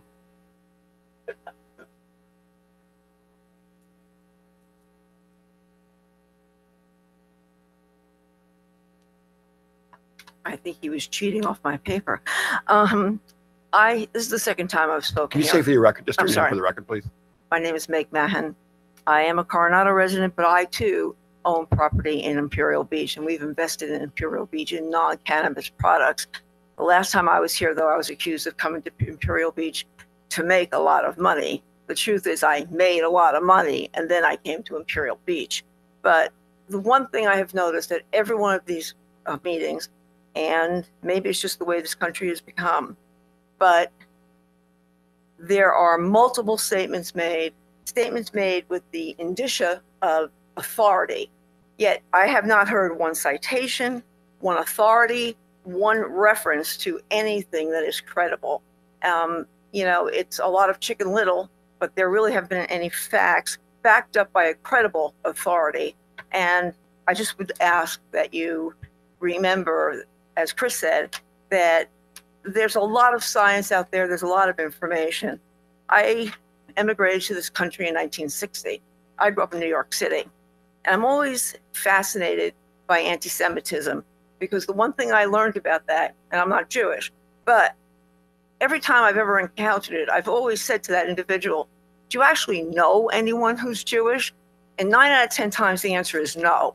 And I really think that's the same exact thing that's going on here. Until people actually understand it intelligently and can read about it and see both sides and go to credible authorities, not Fox News or CNN or MSNBC or anybody else. There are ways to do it in this time better than ever. And I really think that's what's lacking here. And I'd ask that the council consider the fact that, for all we know, they could have heard on the Real Housewives. So, great. Thank you so much. Appreciate your feedback. Laura Wilkinson. Ladies and gentlemen, my name is Laura Wilkinson, 44 Mardi Gras Court. It's in the Coronado case, so it's kind of Imperial Beach adjacent, but it's been very clear from my first appearance before you that I plan on investing in Imperial Beach, and I'd like to do so. Just a couple of quick things and updates on the information that you've gotten tonight.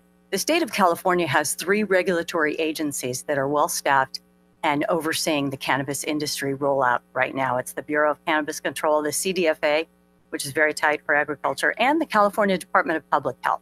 So they are well aware of any issues that may occur, and they are getting ahead of it. And they are allowing for millions of dollars of funds for municipalities and cities who actually permit. So there's a lot of funding that's available to the city of Imperial Beach should they decide to permit, which I am very much in favor for.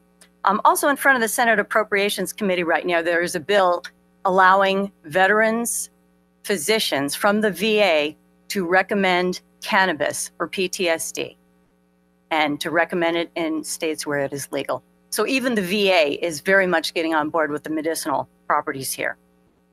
As far as an all-cash business, there are many industry entities that actually take that cash and work with cash businesses. We wouldn't be the only cash business.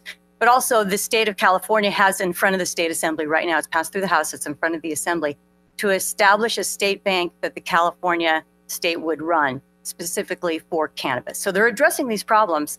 And by July 1st, every piece of cannabis product will be sold prepackaged and tested by an ISO certified lab. July 1st is the cutoff date. So that gets the information to you that's happening there. First, I want to, it's very obvious you did some very hard and fast work updating the ordinance. It has a lot more stuff in it. It really does benefit the city much more. It's much more thorough and much clearer. There are 3 items that I would hope you would consider. I will tell you at 1,000 feet, there is not an eligible property in the city of Imperial Beach. At 900 feet, there are about 4, because as the crow flies, you're taking up everything to about 9th Street, and then you have Breakwater, you have the CVS, you have these strip malls whose covenants prohibit them from leasing. So you're really kind of narrowing it. And with the 75 frontage, I'm inferring from that you would like to have an upgrade happen as the state hands over Palm Avenue to Imperial Beach to make it a nice route on the way in. So that's my inference, that you want a 75 frontage for any of these. But it really does limit you in terms of what's going on with 900 feet. If you take it to 600 feet, which the state of California has deemed appropriate, there is no data confirming that 900 feet is safer than 600 feet. And I challenge anyone to bring that data forward. That's where the state came up with the 600 feet in properties and cities that are much more dense than Imperial Beach. If you could clarify that method of measurement, it would be very helpful. As the crow flies, is it point of egress to ingress through legal pathway? How do you measure that 600 feet? Should you do that? And I appreciate that. And also with 75 frontage, if you do keep it at 900 feet, please consider the CMU too. And I realize that works against my own self-interest, but those are businesses, local businesses that really do need the additional traffic that. And Laura, can you wrap it up? Okay, you will. I will tell you this: you have much to lose by opening one dispensary. You introduce a monopoly, and for the residents to truly benefit, they need to have competition. If you have a monopoly in there, the pricing, everything that happens with a monopoly, competition will serve the citizens much better. I appreciate your time and consideration, and I appreciate your thoughtful consideration when you revamp the ordinance. It really does have a lot of great stuff in it. Thank you. Thank you. Thanks to everyone who gave their feedback. I really appreciate it. Okay. No more speaker slips. Is that correct? Good. Okay. So I don't have any questions on the queue. I guess we can move forward to sort of like discussion questions, but lots of discussion here from the public. And I'm not going to limit anybody's time talking, but it'd be great to sort of focus sort of on moving this forward in whatever way this council deems necessary. So we've got lots of time to review this. So Councilmember Bragg. Thank you. I was hoping to ask the city attorney to weigh in on some issues that had been raised. The claims made component of it that was raised by Tracy Rivera and also Marcus Boyd. And then also, even though Mr. Dush, I think we're all suffering from analysis paralysis. We have looked at this for a very long time. And I'd like to thank the members of the public, whether you live in the city of Imperial Beach or not, you've gone down this road with us. And I truly do appreciate your input and comments. But Mr. Dush, if you would, and Jennifer Lyon, our city attorney, I think there's some components that haven't been addressed as to, and even though, Steve, if you would put up your timeline again, but why are we here? Why now? What pushed us to be here?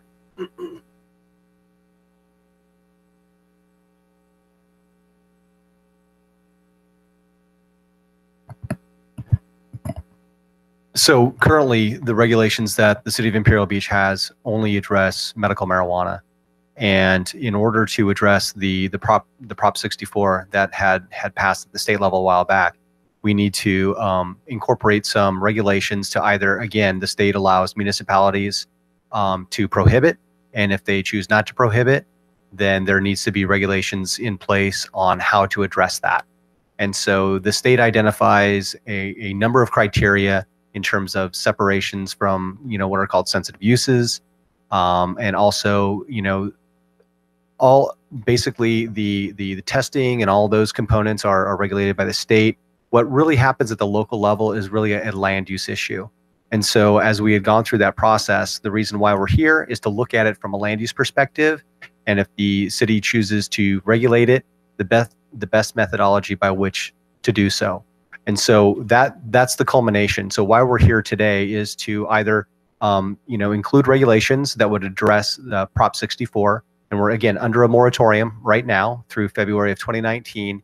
In order to accomplish that, that's why the timeline was set in place, because regulations do need to be in place. And if they're not, then there is a concern about where they're going to go. It would be an unfettered sort of use that we would need to deal with. So the city of Imperial Beach is being diligent. They're being responsible in terms of how to address this particular use. So that's the why that we're here today. Okay, thank you for that.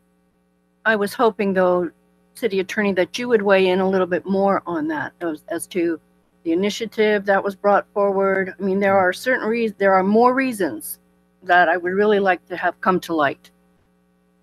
I think you might want to not have an open-ended question, be really direct, specifically. So I'm uncomfortable leading the city attorney to make political statements. So if you have a specific question about what you want answered, I think rather than an open-ended political question.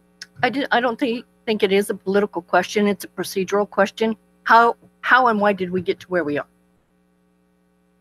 Well, just to add to Mr. Dush's explanation, there was a citizens initiative submitted last July. So that was somewhere in this process of where the ad hoc committee had already been formed looking at the issue. Then in last July, there was a citizens initiative. That initiative, when it was submitted to the city, was rejected because it didn't comply with the elections code. So there's currently not a qualified citizens initiative going forward at this point, although it is under court review at this point. The local Superior Court agreed with the city's decision to reject it because it didn't comply with the elections code, but I understand that they've filed an appeal. So that citizens initiative potential kind of was part of, came into play, I should say, under the ad hoc's review process and the city council's review process. But at this point, there is no qualified citizens initiative going forward. Okay, so in layman's terms, from what Mr. Dush had said and what our city attorney had said, the city of Imperial Beach was more or less in a position to write our own regulations or be subject to regulations from some other entity. So that was really what came out of our public forum that we had. That was what we heard our citizens say, that they wanted to retain local control. So in my mind, that's what this ordinance speaks to, is the local control that our community wanted. So thank you. Comment? Okay. Mr. Sprague.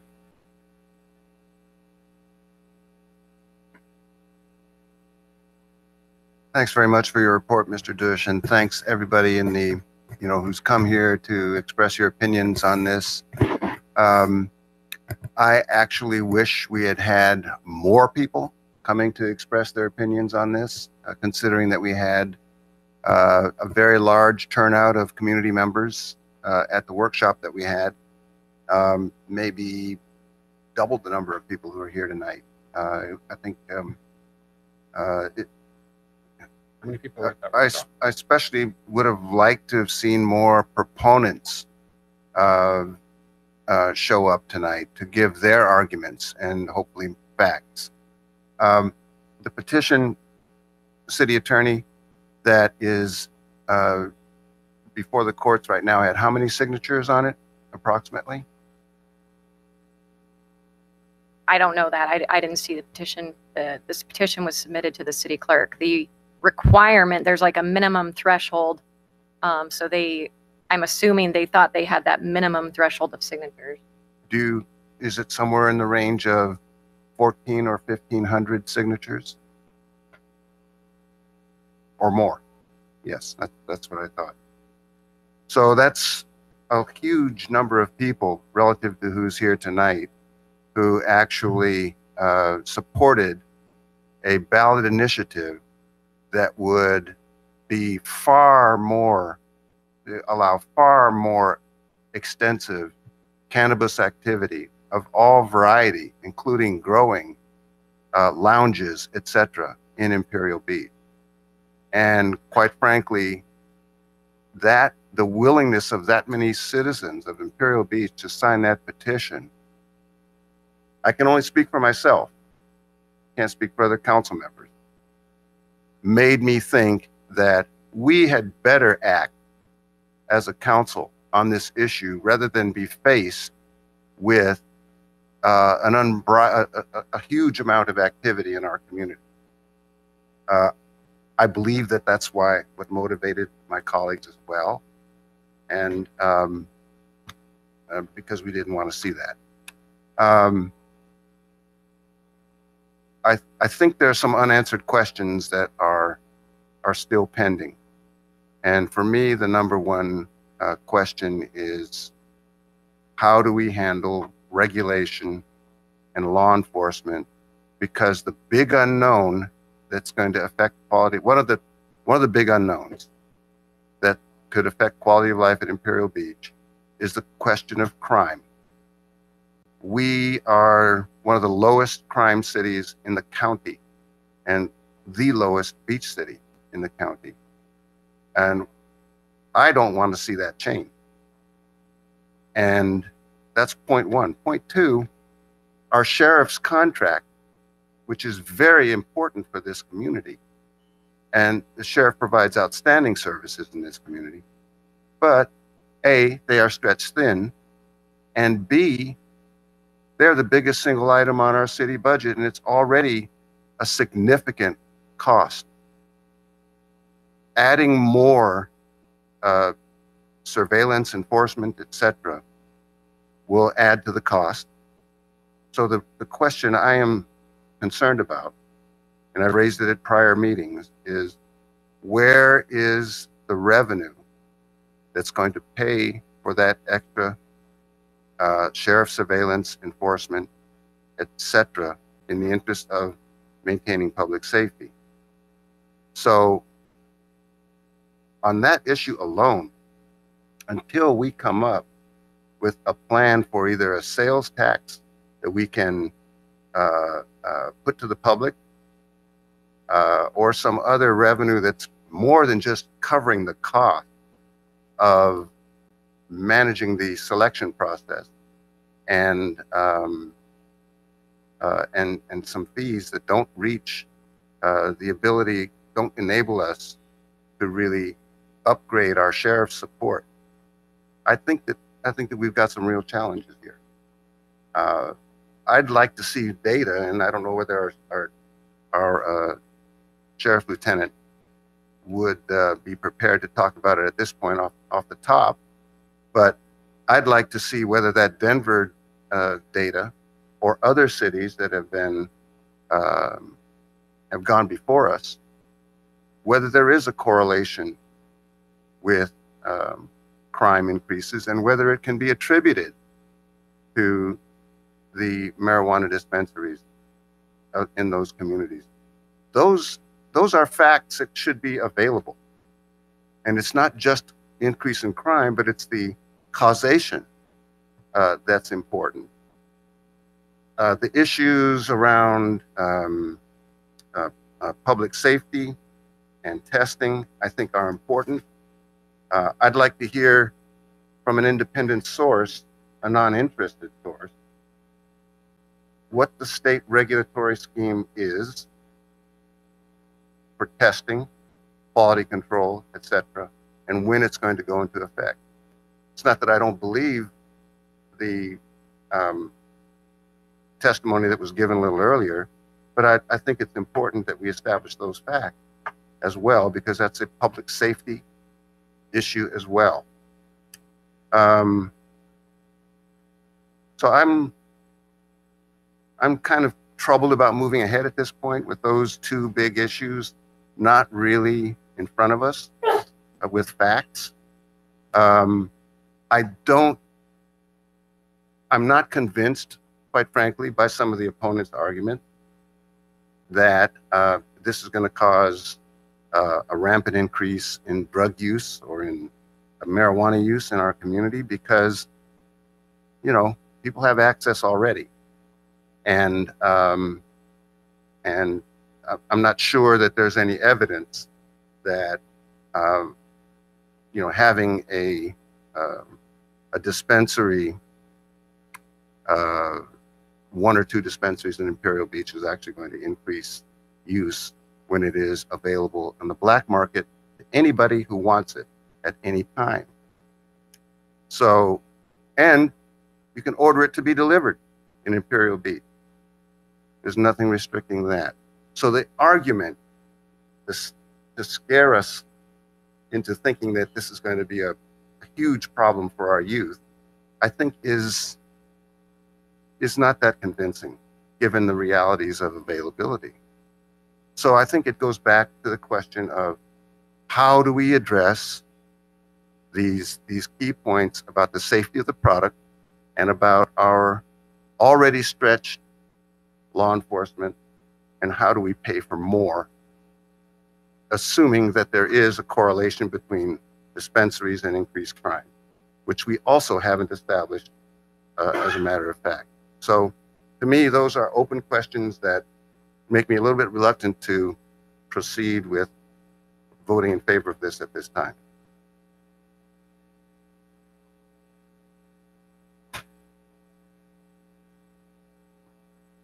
I have a question for the city attorney and Mr. Dush, maybe. What is, once the state law went into effect, what is allowed in our city right now for cannabis use? And what does the state law give us right now? What can people do right now in our city? Our ordinance says, but didn't, once the state law passed, didn't nothing. So we're our moratorium is in effect for all recreational marijuana, and our medical marijuana regulations are still in effect. Okay. Because what state law says is cities can completely prohibit, or they can allow with their own stricter regulations. Great. Okay. Thank you. I think I agree that there are definite concerns. I am very interested to see what,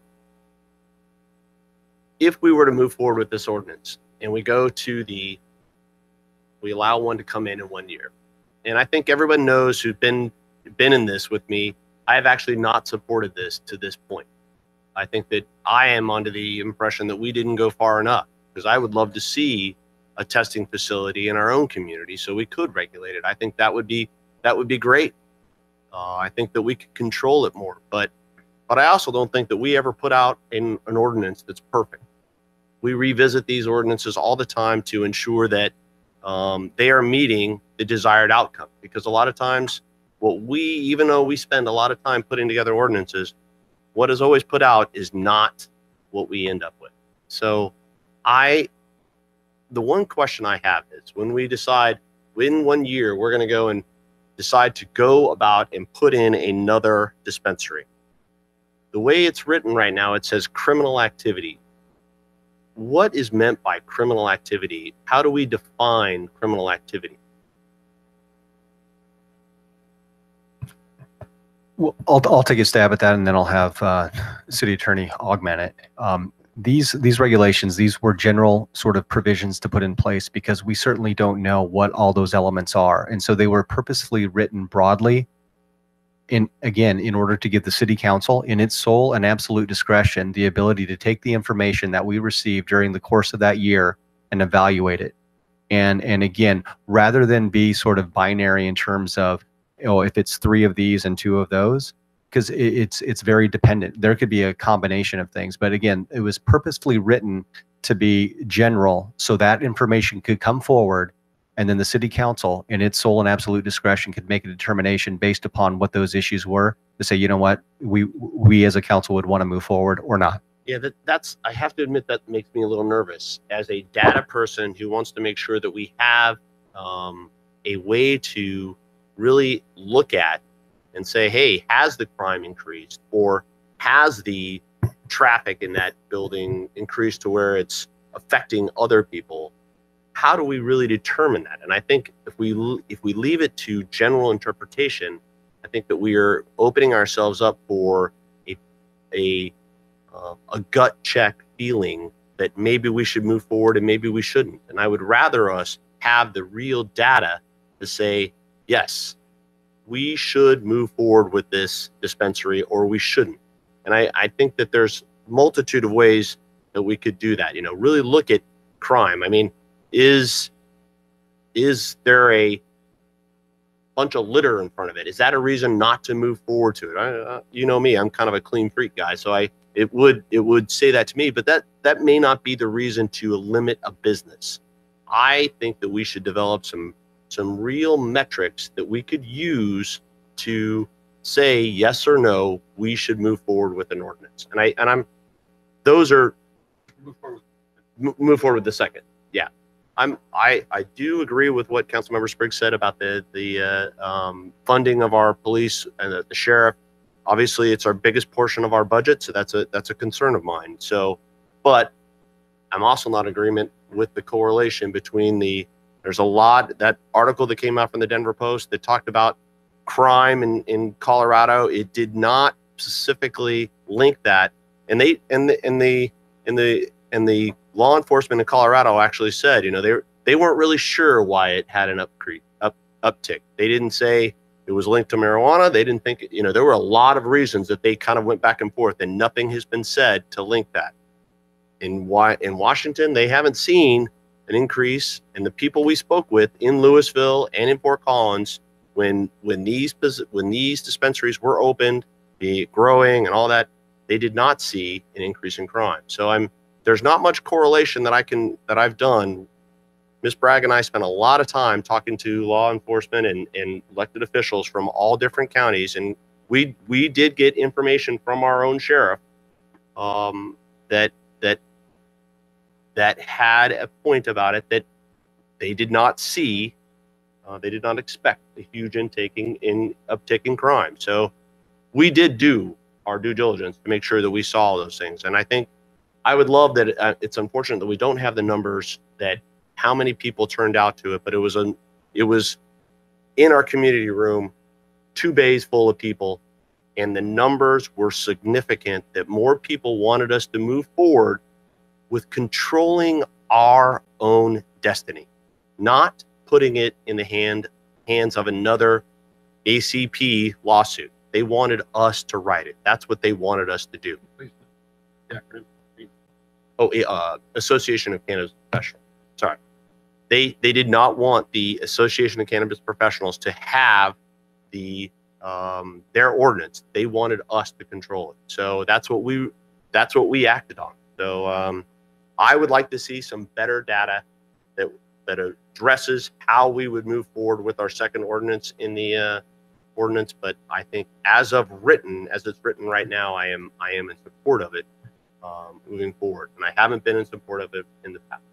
Do you have any specific recommendations on a data structure? So, I mean, because I think we're in kind of new terrain here. So, yeah. I mean, is it armed robbery? Is it property crime, violent crime? I mean, it would be the standard metrics that the Sheriff's Department uses to measure crime, or there's the FBI sort of like statistical sort of measurements that come out. Yeah, I think it's got to. So anyway, I think. Yeah, good point. Thanks, Mayor. I think that I would be comfortable with the typical statistics that the sheriff uses to evaluate nuisance businesses in a community, and that includes That would include, I mean, we could look at DUIs, we could look at violent crime. I think those are the things that I think that those are the most important things to look at first.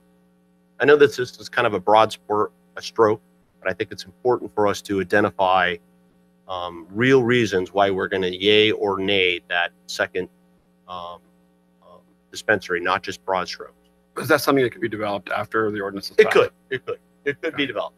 I mean that is something that's sort of, another subcommittee, ad hoc committee could develop. I think that that's a logical thing to say. We could do that once. We could even start developing it as we move forward to the second reading, and maybe have something by then. But yes, I definitely think we could develop it as we move forward.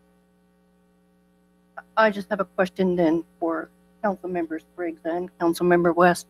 Would that also include looking at the sales tax on it?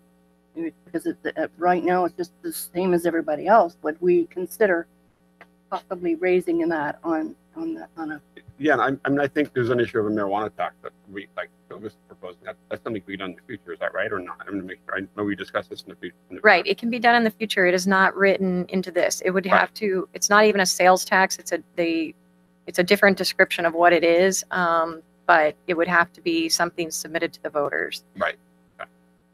And I agree with you, Councilmember Bragg. I think we were under a little bit of a when the Association of Cannabis Professionals filed their lawsuit, we were trying to get things done in a rapid time frame. So that you keep using the word rapid and fast. I don't remember this being fast. I remember yeah. very long time. It was.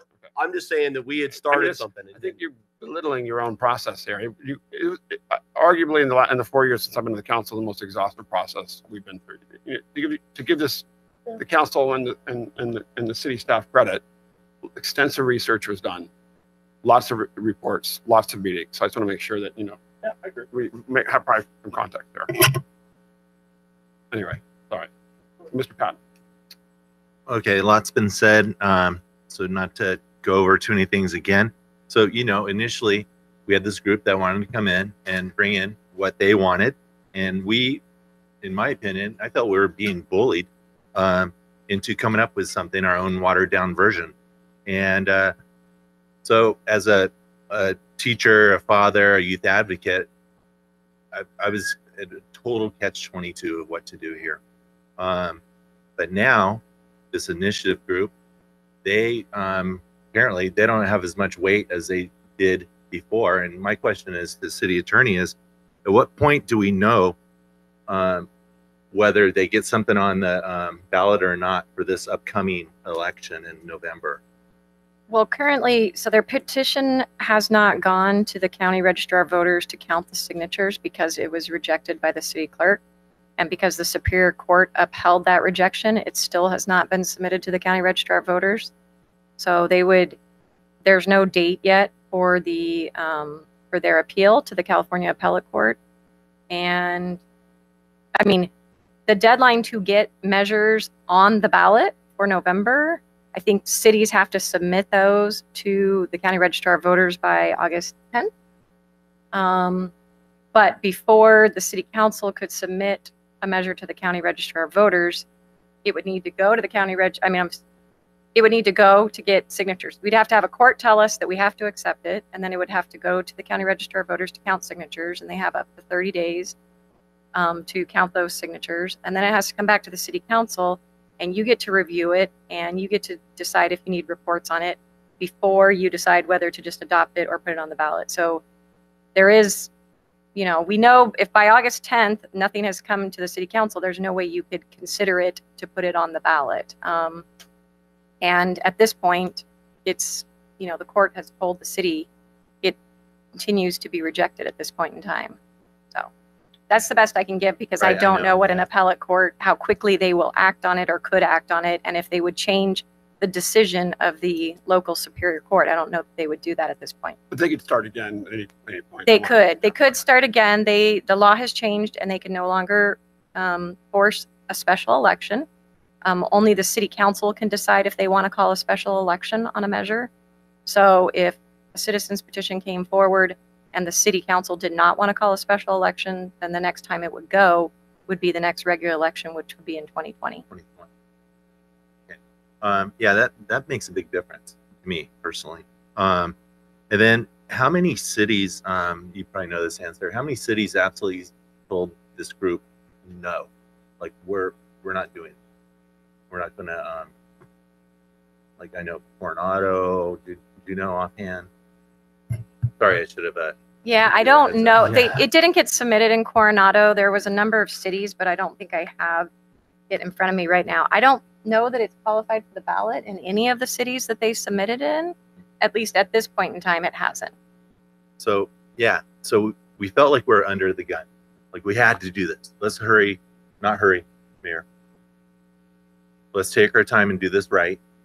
And but I don't know if it's right from everything I'm hearing.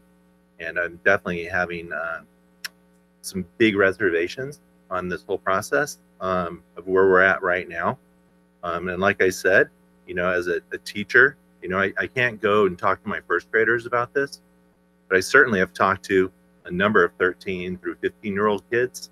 And I get from them, this is dumb, this is stupid, this is gross, and why?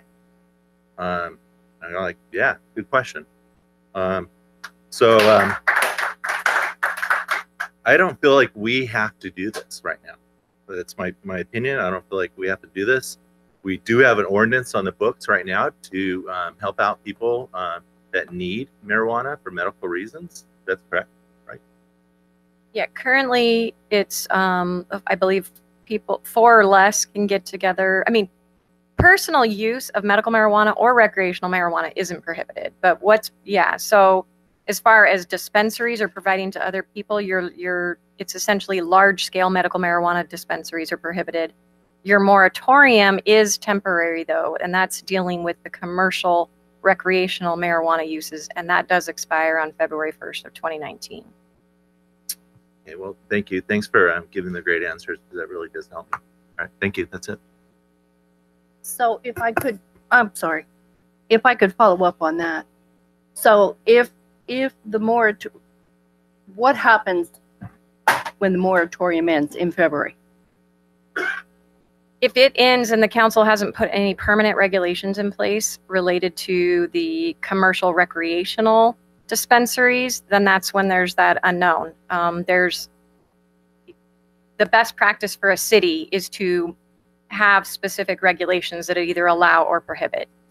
Your zoning code is probably the type of zoning code that says unless you're specifically allowed, you're prohibited, but the best practice for cities is to specifically address marijuana dispensaries, whether you're going to allow or prohibit. So from a staff's perspective, we would recommend if you don't adopt regulations that are going to allow, then you need permanent regulations, well, an ordinance to prohibit until at which time you decide that you want to change your mind and allow. But we don't want to go to February 1 and let your moratorium expire and not have something specific in your municipal code related to the commercial recreational dispensaries. Because that means that businesses would be able to open in the city. Potentially. I mean, we would obviously, like I said, we would definitely still take the position you're not specifically allowed and we try to shut them down, but you're going to have a harder time unless if you have specific regulations on the book, it's going to be clear when you go into court to shut an illegal, I mean, I think it's part of the story that we're missing here is that, where this started wasn't we were under the gun. Where this started was that state regulations passed and that cities were required to either come up with an ordinance to say no or yes and regulate it. Because if you didn't, then if you had nothing on the books, then it was open season and it would be like Denver, in which basically there's no regulatory process and basically lots and lots of dispensaries open. So then the third element came, and that was essentially this referendum process in which they were proposing to have the Wild West here, and they admitted as such on TV. So I think that's just so the public's aware of how this started, is that there was an effort to regulate this process. So if we stop this process and we do nothing, then come February, then we will have marijuana dispensaries there. Because we'll have to start all over again with a whole public review process and starting a new ordinance. So I just want to make sure I'm clear on my Right. I mean, I think at this point, you still you have the ability to approve an ordinance to allow with regulations or to prohibit. You still have that time. But it, we because if the ordinance to allow with regulations would need to go through the coastal commission process because we're amending your zoning code. So that's why there's built in additional time before that February 1 date, because we have this other entity that needs to take action on the zoning regulation of the current ordinances you have before you. Okay, thank you. Mr. Spriggs, I know you're anxious to talk, if you'll give me just a second. I just wanted to make it clear to my colleague, first of all, especially Councilmember West, thank you for all your hard work. And to the rest of my colleagues, thank you for your patience and indulgence as we have gone through this, whether you think it was quickly or slowly. I'd like to thank the community again for being part of this. I think that when it comes down to writing a local ordinance, which is what I heard the community wanted, this is as good as it's going to get. We may have to come back and tweak it as we can do.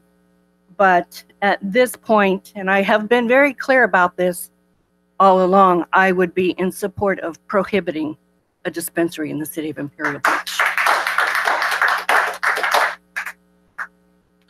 Thank you, Mr. Trigg. This is to our city attorney, just to play out the scenario of the ballot initiative process. Because the last thing I want to see happen, there's two really bad things that could happen to us. One, in connection with it. One is the ballot initiative gets on the ballot and it passes, and then it's kind of open season in Imperial Beach. And we have not put together a competing measure that's more appropriate or moderate, etc. The other thing would be the other problem would be if our moratorium expired and we just left it up to any applicant to go through the state process without any regulation locally.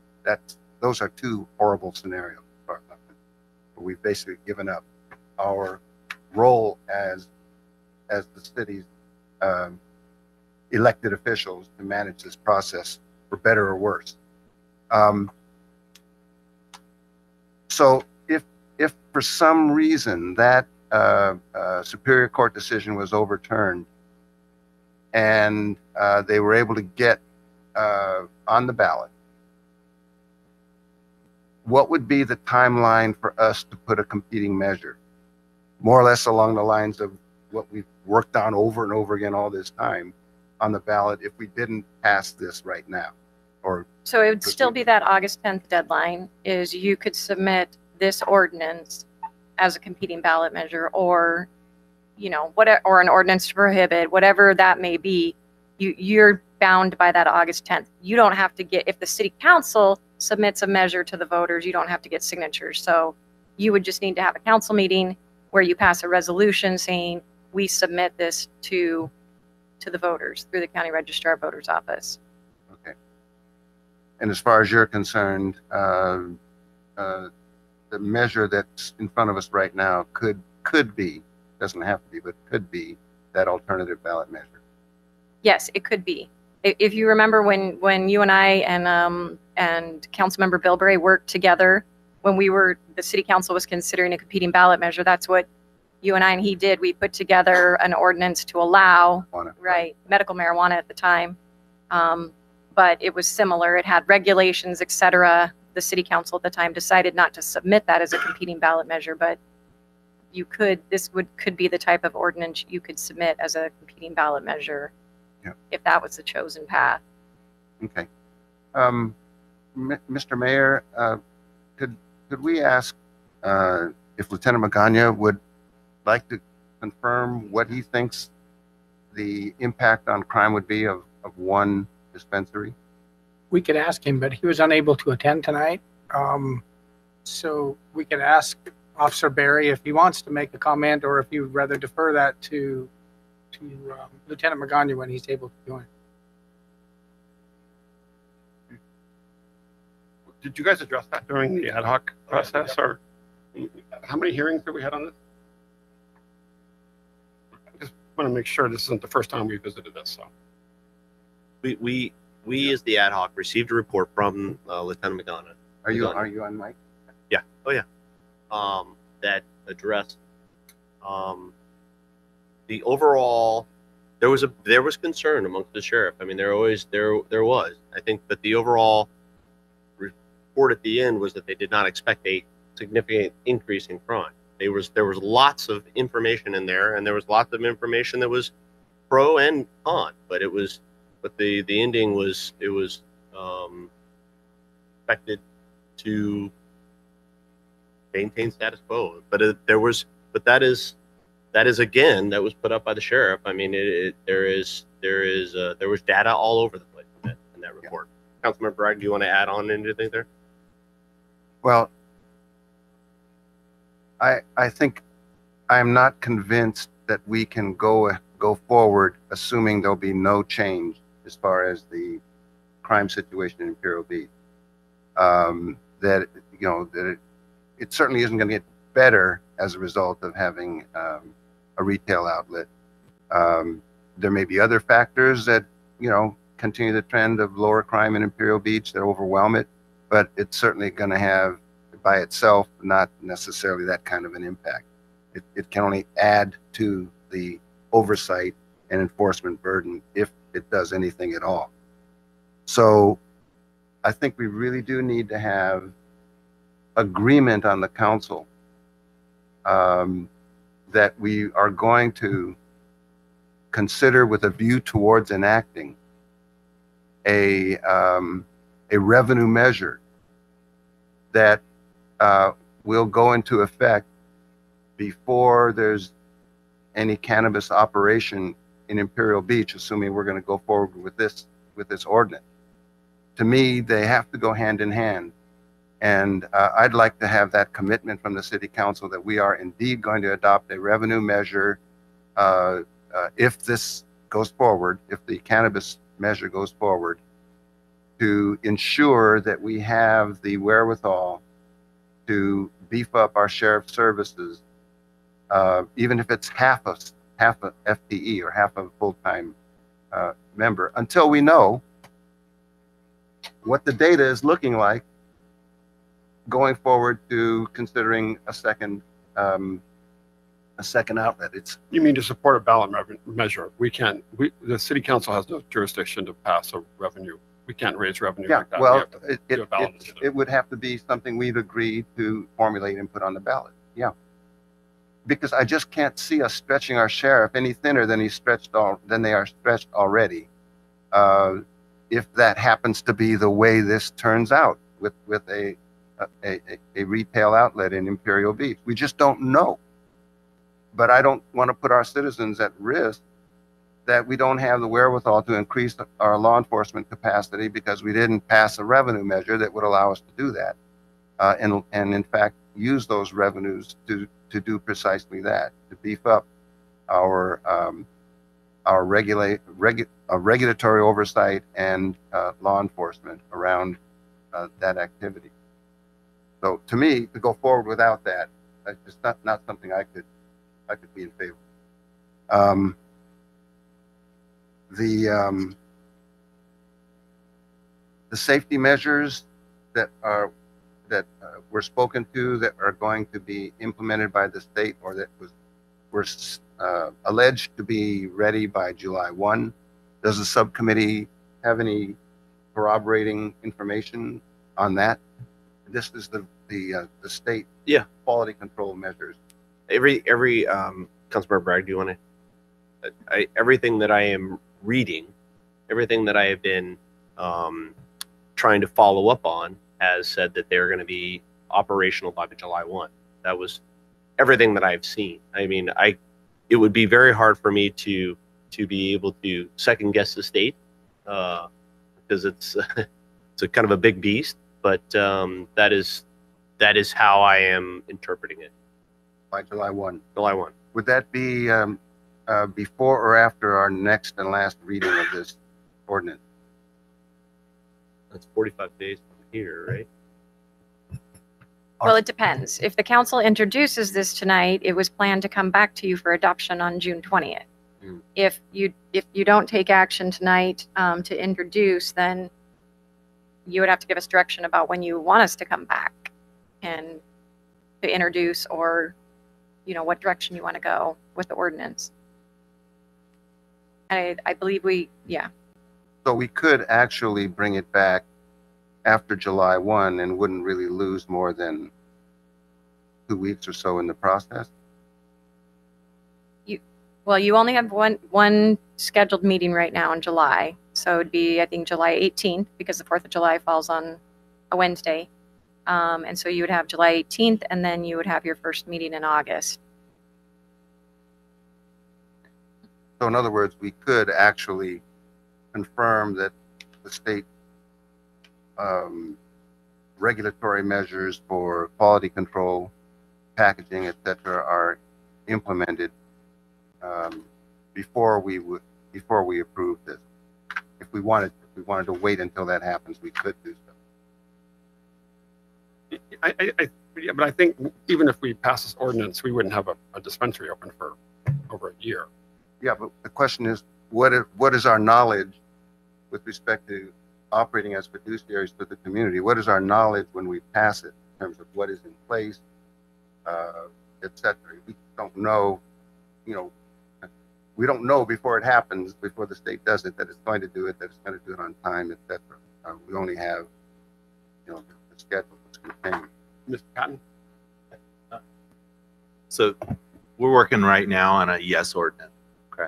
I mean, we're going to, so what does a no ordinance look like? Is it much simpler? It is. I mean, you have a no ordinance right now. It just says medical marijuana dispensaries, essentially. So it would probably, there may be some changes, but it is going to be pretty simple, because it's going to say they're prohibited. So it's not going to be 34 pages like this one is, I think. But having this yes ordinance in our back pocket up to August 10th, then we find out whether the other group gets something on the ballot, or they want something on the ballot, then we have this yes ordinance for backup. And that's what I would suggest. Yeah, I guess I just want to make sure, just to have some context there again, so we just didn't start this yesterday. It started in November of 2016. Again, the response of this wasn't to the referendum. It was to the fact that if we don't have anything in place by February, which would be unlikely if we delayed anything, then as of February, any dispensary can come in with no city oversight and start opening dispensaries, and we have no legal recourse to stop them. That was the reason behind this process. We had an ad hoc process. We've had hundreds of people come to meetings. We've had a whole process. We have ad hoc committee do extensive research. We've had the staff carried out extensive research.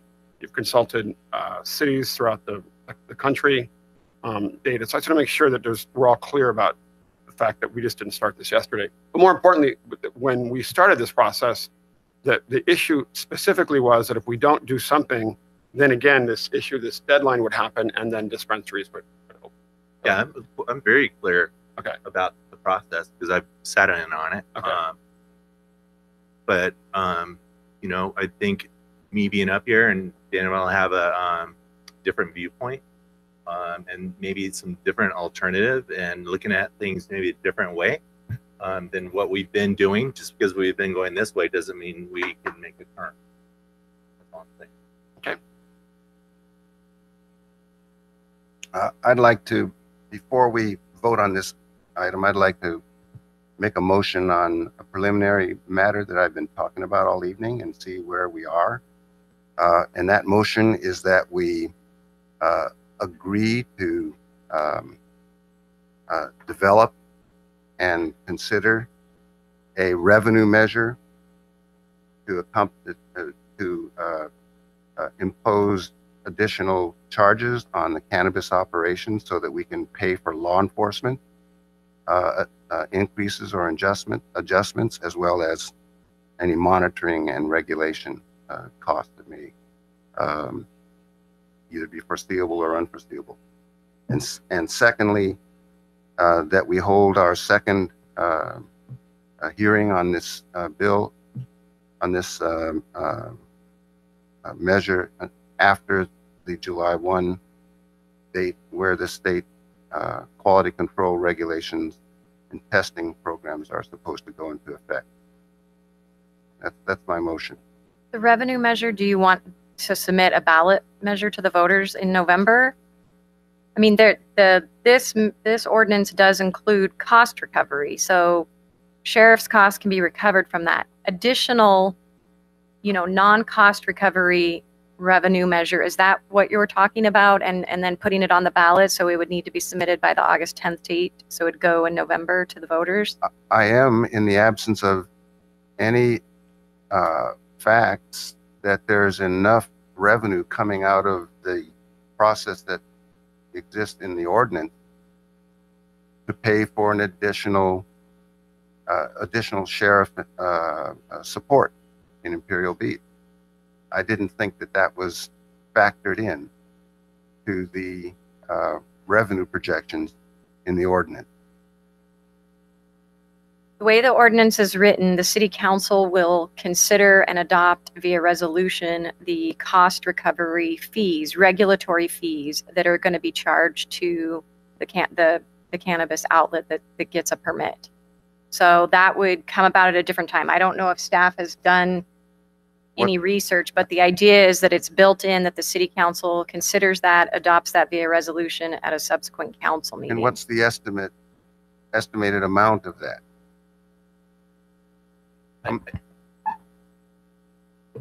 All I would say is that we put it in there, but we didn't. It's hard to calculate that because we didn't know the exact amount of change. I mean, we did talk about that. The cost recovery was one of our major topics that we wanted to make sure that we had, but it was really difficult to identify that at that time, Councilmember Spriggs, as far as what the increase would be if it was 1 FTE or if it was 2 FTEs, for the sheriffs. We discussed it, but we wanted to leave. That was one of the things that I agree that we should have left, that we were trying to leave open to give us the opportunity to have a more recovery process in the event something happened. We didn't know at that time. I mean, that was the discussion, right? Yeah, I think maybe to augment that a little bit, we wanted to make sure we understand what the council is going to do. For instance, if you're going to have cultivation and, we talked about an integrated system, that's going to be a different cost recovery, a different cost than if we just do a just the retail outlet.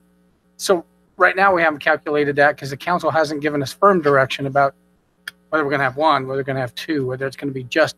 So we can go back and calculate. I think we have a clearer picture now than we did when we were writing the ordinance. With all respect, the ordinance speaks for itself, that it's 1 dispensary and with the possibility. It hasn't been introduced yet. Well, I mean, it's what we've been working on. Right. And so there's got to be doesn't have to be because there isn't, but there could be a cost estimate associated with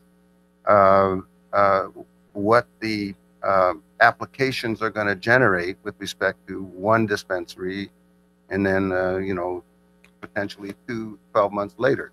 I'm just saying, without having any idea what kind of dollars we're going to have to work with for enforcement and oversight by law enforcement, it's kind of hard to say, yeah, let's go ahead and do this without some sort of commitment that we will go forward with a revenue measure separate from this, right? And if that just gives us time to get it figured out, right? But there's a commitment that we are going to add revenues sufficient to add law enforcement and not overburden our sheriffs any further than they are already.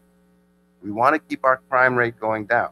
I don't want to see us adopt a cannabis measure that could change that without also beefing up our sheriff's capacity, right? And right now, there's no assurance that we're going to be able to do that with the way the language is written here without a separate revenue measure. So I'm asking the council in the motion that we agree to move forward with a separate revenue measure, at least until such time as we have enough revenue without doing that to pay for additional sheriff services.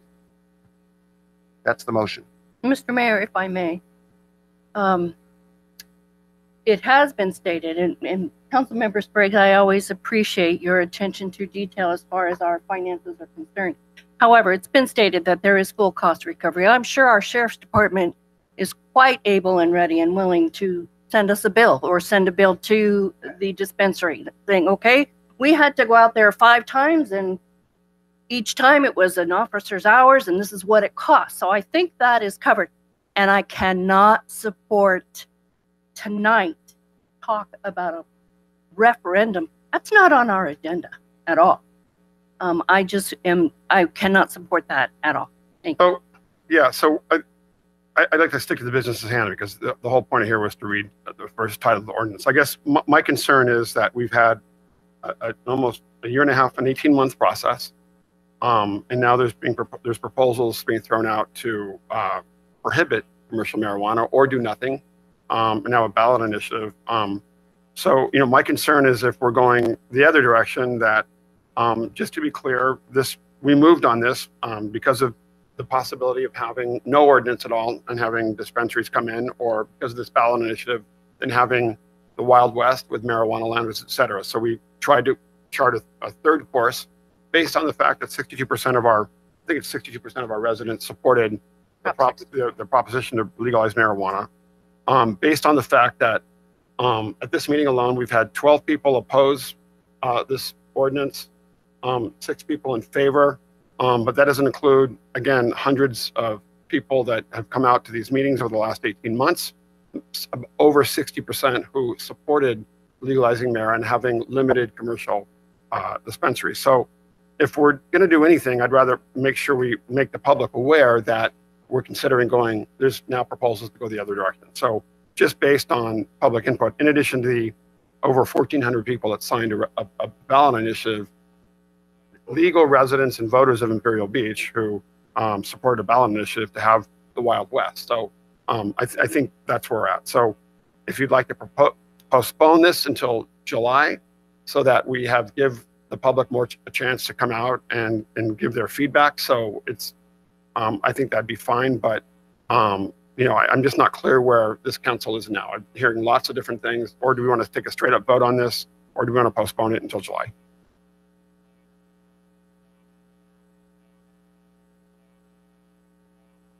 I'm happy to vote in favor of moving ahead, but I'm not convinced that we have the revenue without an additional revenue measure to cover the contingency cost of more sheriff services, which we should be, I think, all in favor of.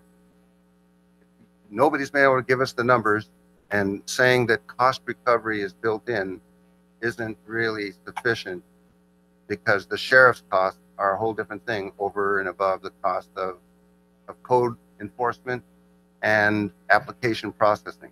I think which are also cost recovery. We have full cost recovery. If we know we're going to move forward with one, I think we will have that completely. That all the data is there. We just haven't. We didn't like City Manager Hall was saying. We didn't have that before because we didn't know exactly where we were going. Now we know if we're having one, we are going to have full cost recovery and a way to track that. I think it's pretty simple. It's in the ballot. It says it's a full cost recovery for services provided. I think that's what we wrote it to. And city, so Mr. Dush, please correct me if I'm wrong. So when does that get determined? And when does that get determined and imposed on the dispensary? Is it something they know about that's a fixed amount when all the people are applying for to open a dispensary? Or is it something that gets worked out later only after we see what the operation is going to be? So there's 2 sets of fees. There's the application review, and that's a $10,000 deposit. And then there's this cost, the regulatory cost recovery. So, and that is to be set by the city council via resolution, and it can be amended and changed as much as the city council needs to amend it and change it during the operation of the cannabis, dispensary.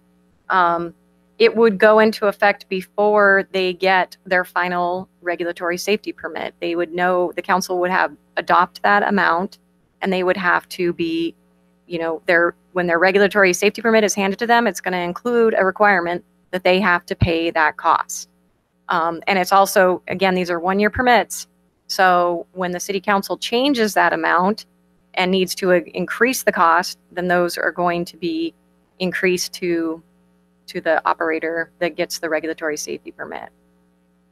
So that's a bit of a puzzle to me. I mean, I understand what you said, but it means basically that an applicant goes through the whole process and they don't really have the ability to determine what their costs are going to be in terms of the cost recovery, or well, the city council could adopt it before. I mean, this ordinance is going to take a while first to go into effect because it's got to go to coastal, and then there's the time for them to submit application. Well, first there's the time for the city to develop applications, then there's the time for them to submit applications. So the city council could take its first stab at setting a fee, a cost recovery fee, before they submit their applications. Wouldn't that and be then you would prudent have to so that they know what they're getting into? Sure. I mean, again, these are the mechanism is built in. When these policy, steps in the process are done, are up to the council and staff about when you want to adopt these things. What we've put in the ordinance is the mechanism to allow the city council that right by resolution to set the amount and to change the amount as it needs to, because the costs are going up or the costs are going down.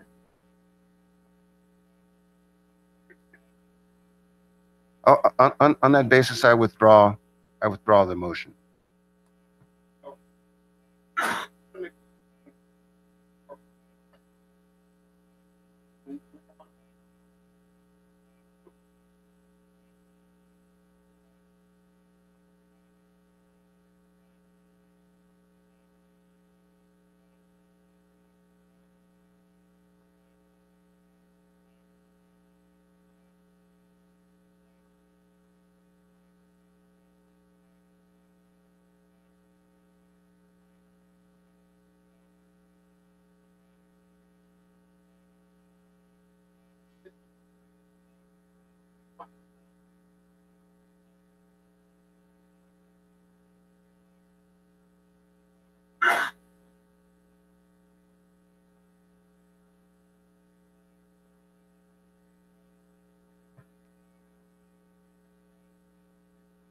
We had a lower crime rate than Coronado, and Coronado doesn't allow marijuana. So the correlation with the crime rate, I think we just have to be careful in making these assumptions that crime rate's going to go on. If we really wanted to decrease crime rate and worried about crime, can we just put it on the table? We wouldn't allow any events in Imperial Beach. We might not have any schools in Imperial Beach because we have to worry about mass shootings. The biggest source of crime in our community is alcohol. So if we're really concerned about crime, we need to start looking at, and you said this before, we need to start looking at significantly restricting alcohol, which has all kinds of serious issues with domestic abuse and DUIs, et cetera. But that's not where we're at. I just want to make sure when we get into this whole crime reduction thing and issues related to crime that we're really talking about sort of like what causes crime. And so I think it's important. But I don't think anyone's ever opposed in the future putting on a revenue measure. I think that's something I've suggested in the past, has been talked about. So I think that's something we can look at. I think the cost recovery measure is something we can develop. And in any case, we're not looking at having any dispensary here if this was passed, maybe for another year and a half. So anyway, I guess I'd like to propose that we entertain a motion to introduce ordinance number 2018-1173 by title only. Is there a first and second for that? Or do you want to postpone it? Because right now I'm not hearing anything. Either we reject it and go back to the drawing board, or are we going to postpone it and get more public input? I'd like to move forward. I'm not saying reject it, definitely not, but I like the idea of postpone it, and maybe now that we're having more public come out, more than we've had quite a bit. I mean, sometimes we've had these meetings, we had 3 or 4 people speak, and they were all from other places. It's nice to hear some people from IB actually speak tonight. There is a motion and a second. Perhaps I would like to call for the vote.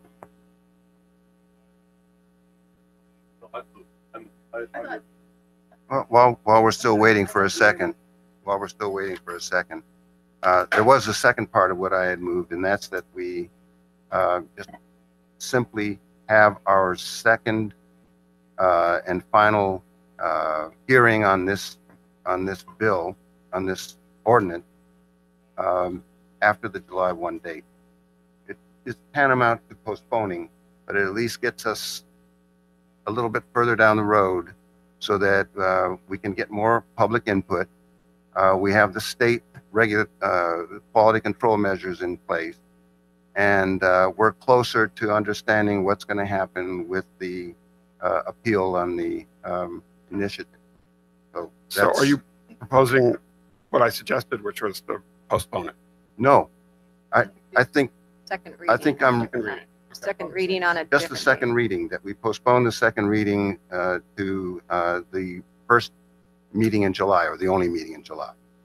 When would the second reading have been done? July It would have 18. been the 20th of this month. The second reading would have done. And I don't even know that we need to vote on it. It's just, I think. Well, we do need direction about when you wanted to bring it.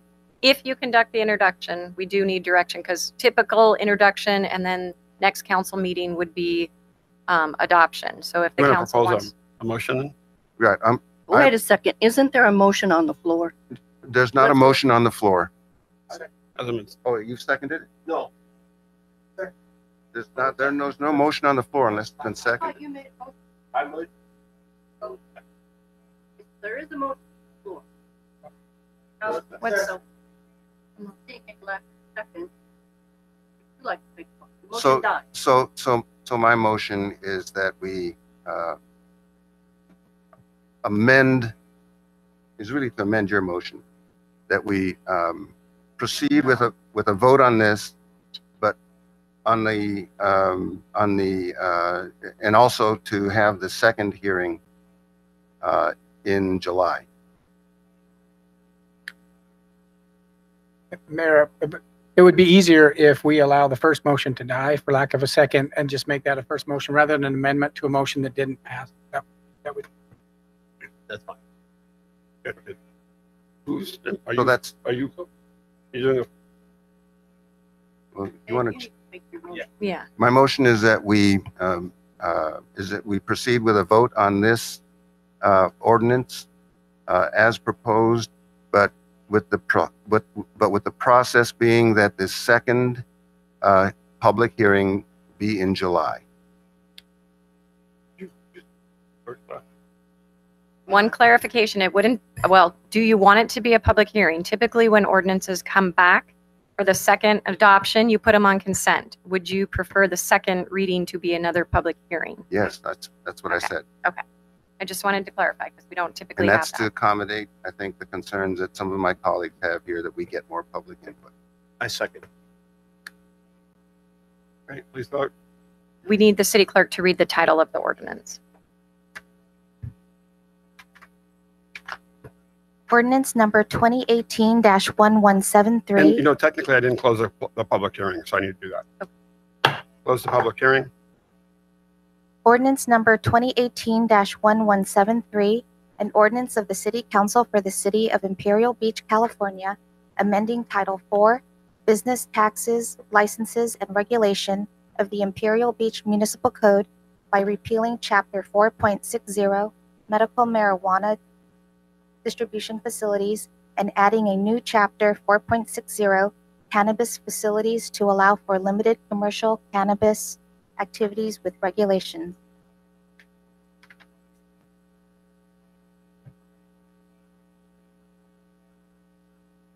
Does the clerk have to repeat the portion of the motion about the second, about a public hearing? Yeah. Okay. Please vote. Now you can vote.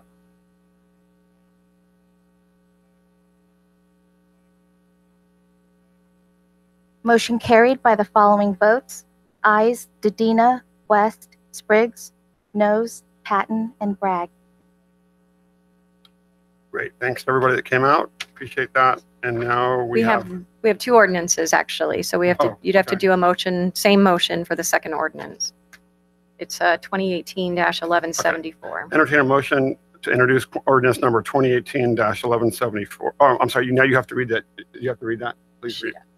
Ordinance number 2018-1174, an ordinance of the City Council for the City of Imperial Beach, California, amending Title 19 zoning of the Imperial Beach Municipal Code by repealing Chapter 19.61 Medical Marijuana Distribution Facilities, adding a new Chapter 19.61 Cannabis Facilities, and amending Section 19.23.010 Land Use Table to allow for limited commercial cannabis activities with regulation.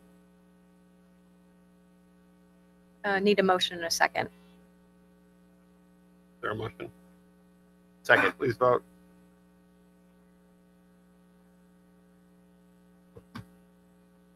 Motion carried by the following votes: ayes, Dedina, West, Spriggs; noes, Patton and Bragg. Great, thank you. Item 4.2, public hearing, Curtin Sandy Giles, regular coastal permit, variance and categorical exemption pursuant to CEQA guidelines. Public hearing is open. Assistant Community Development Director Falls will give the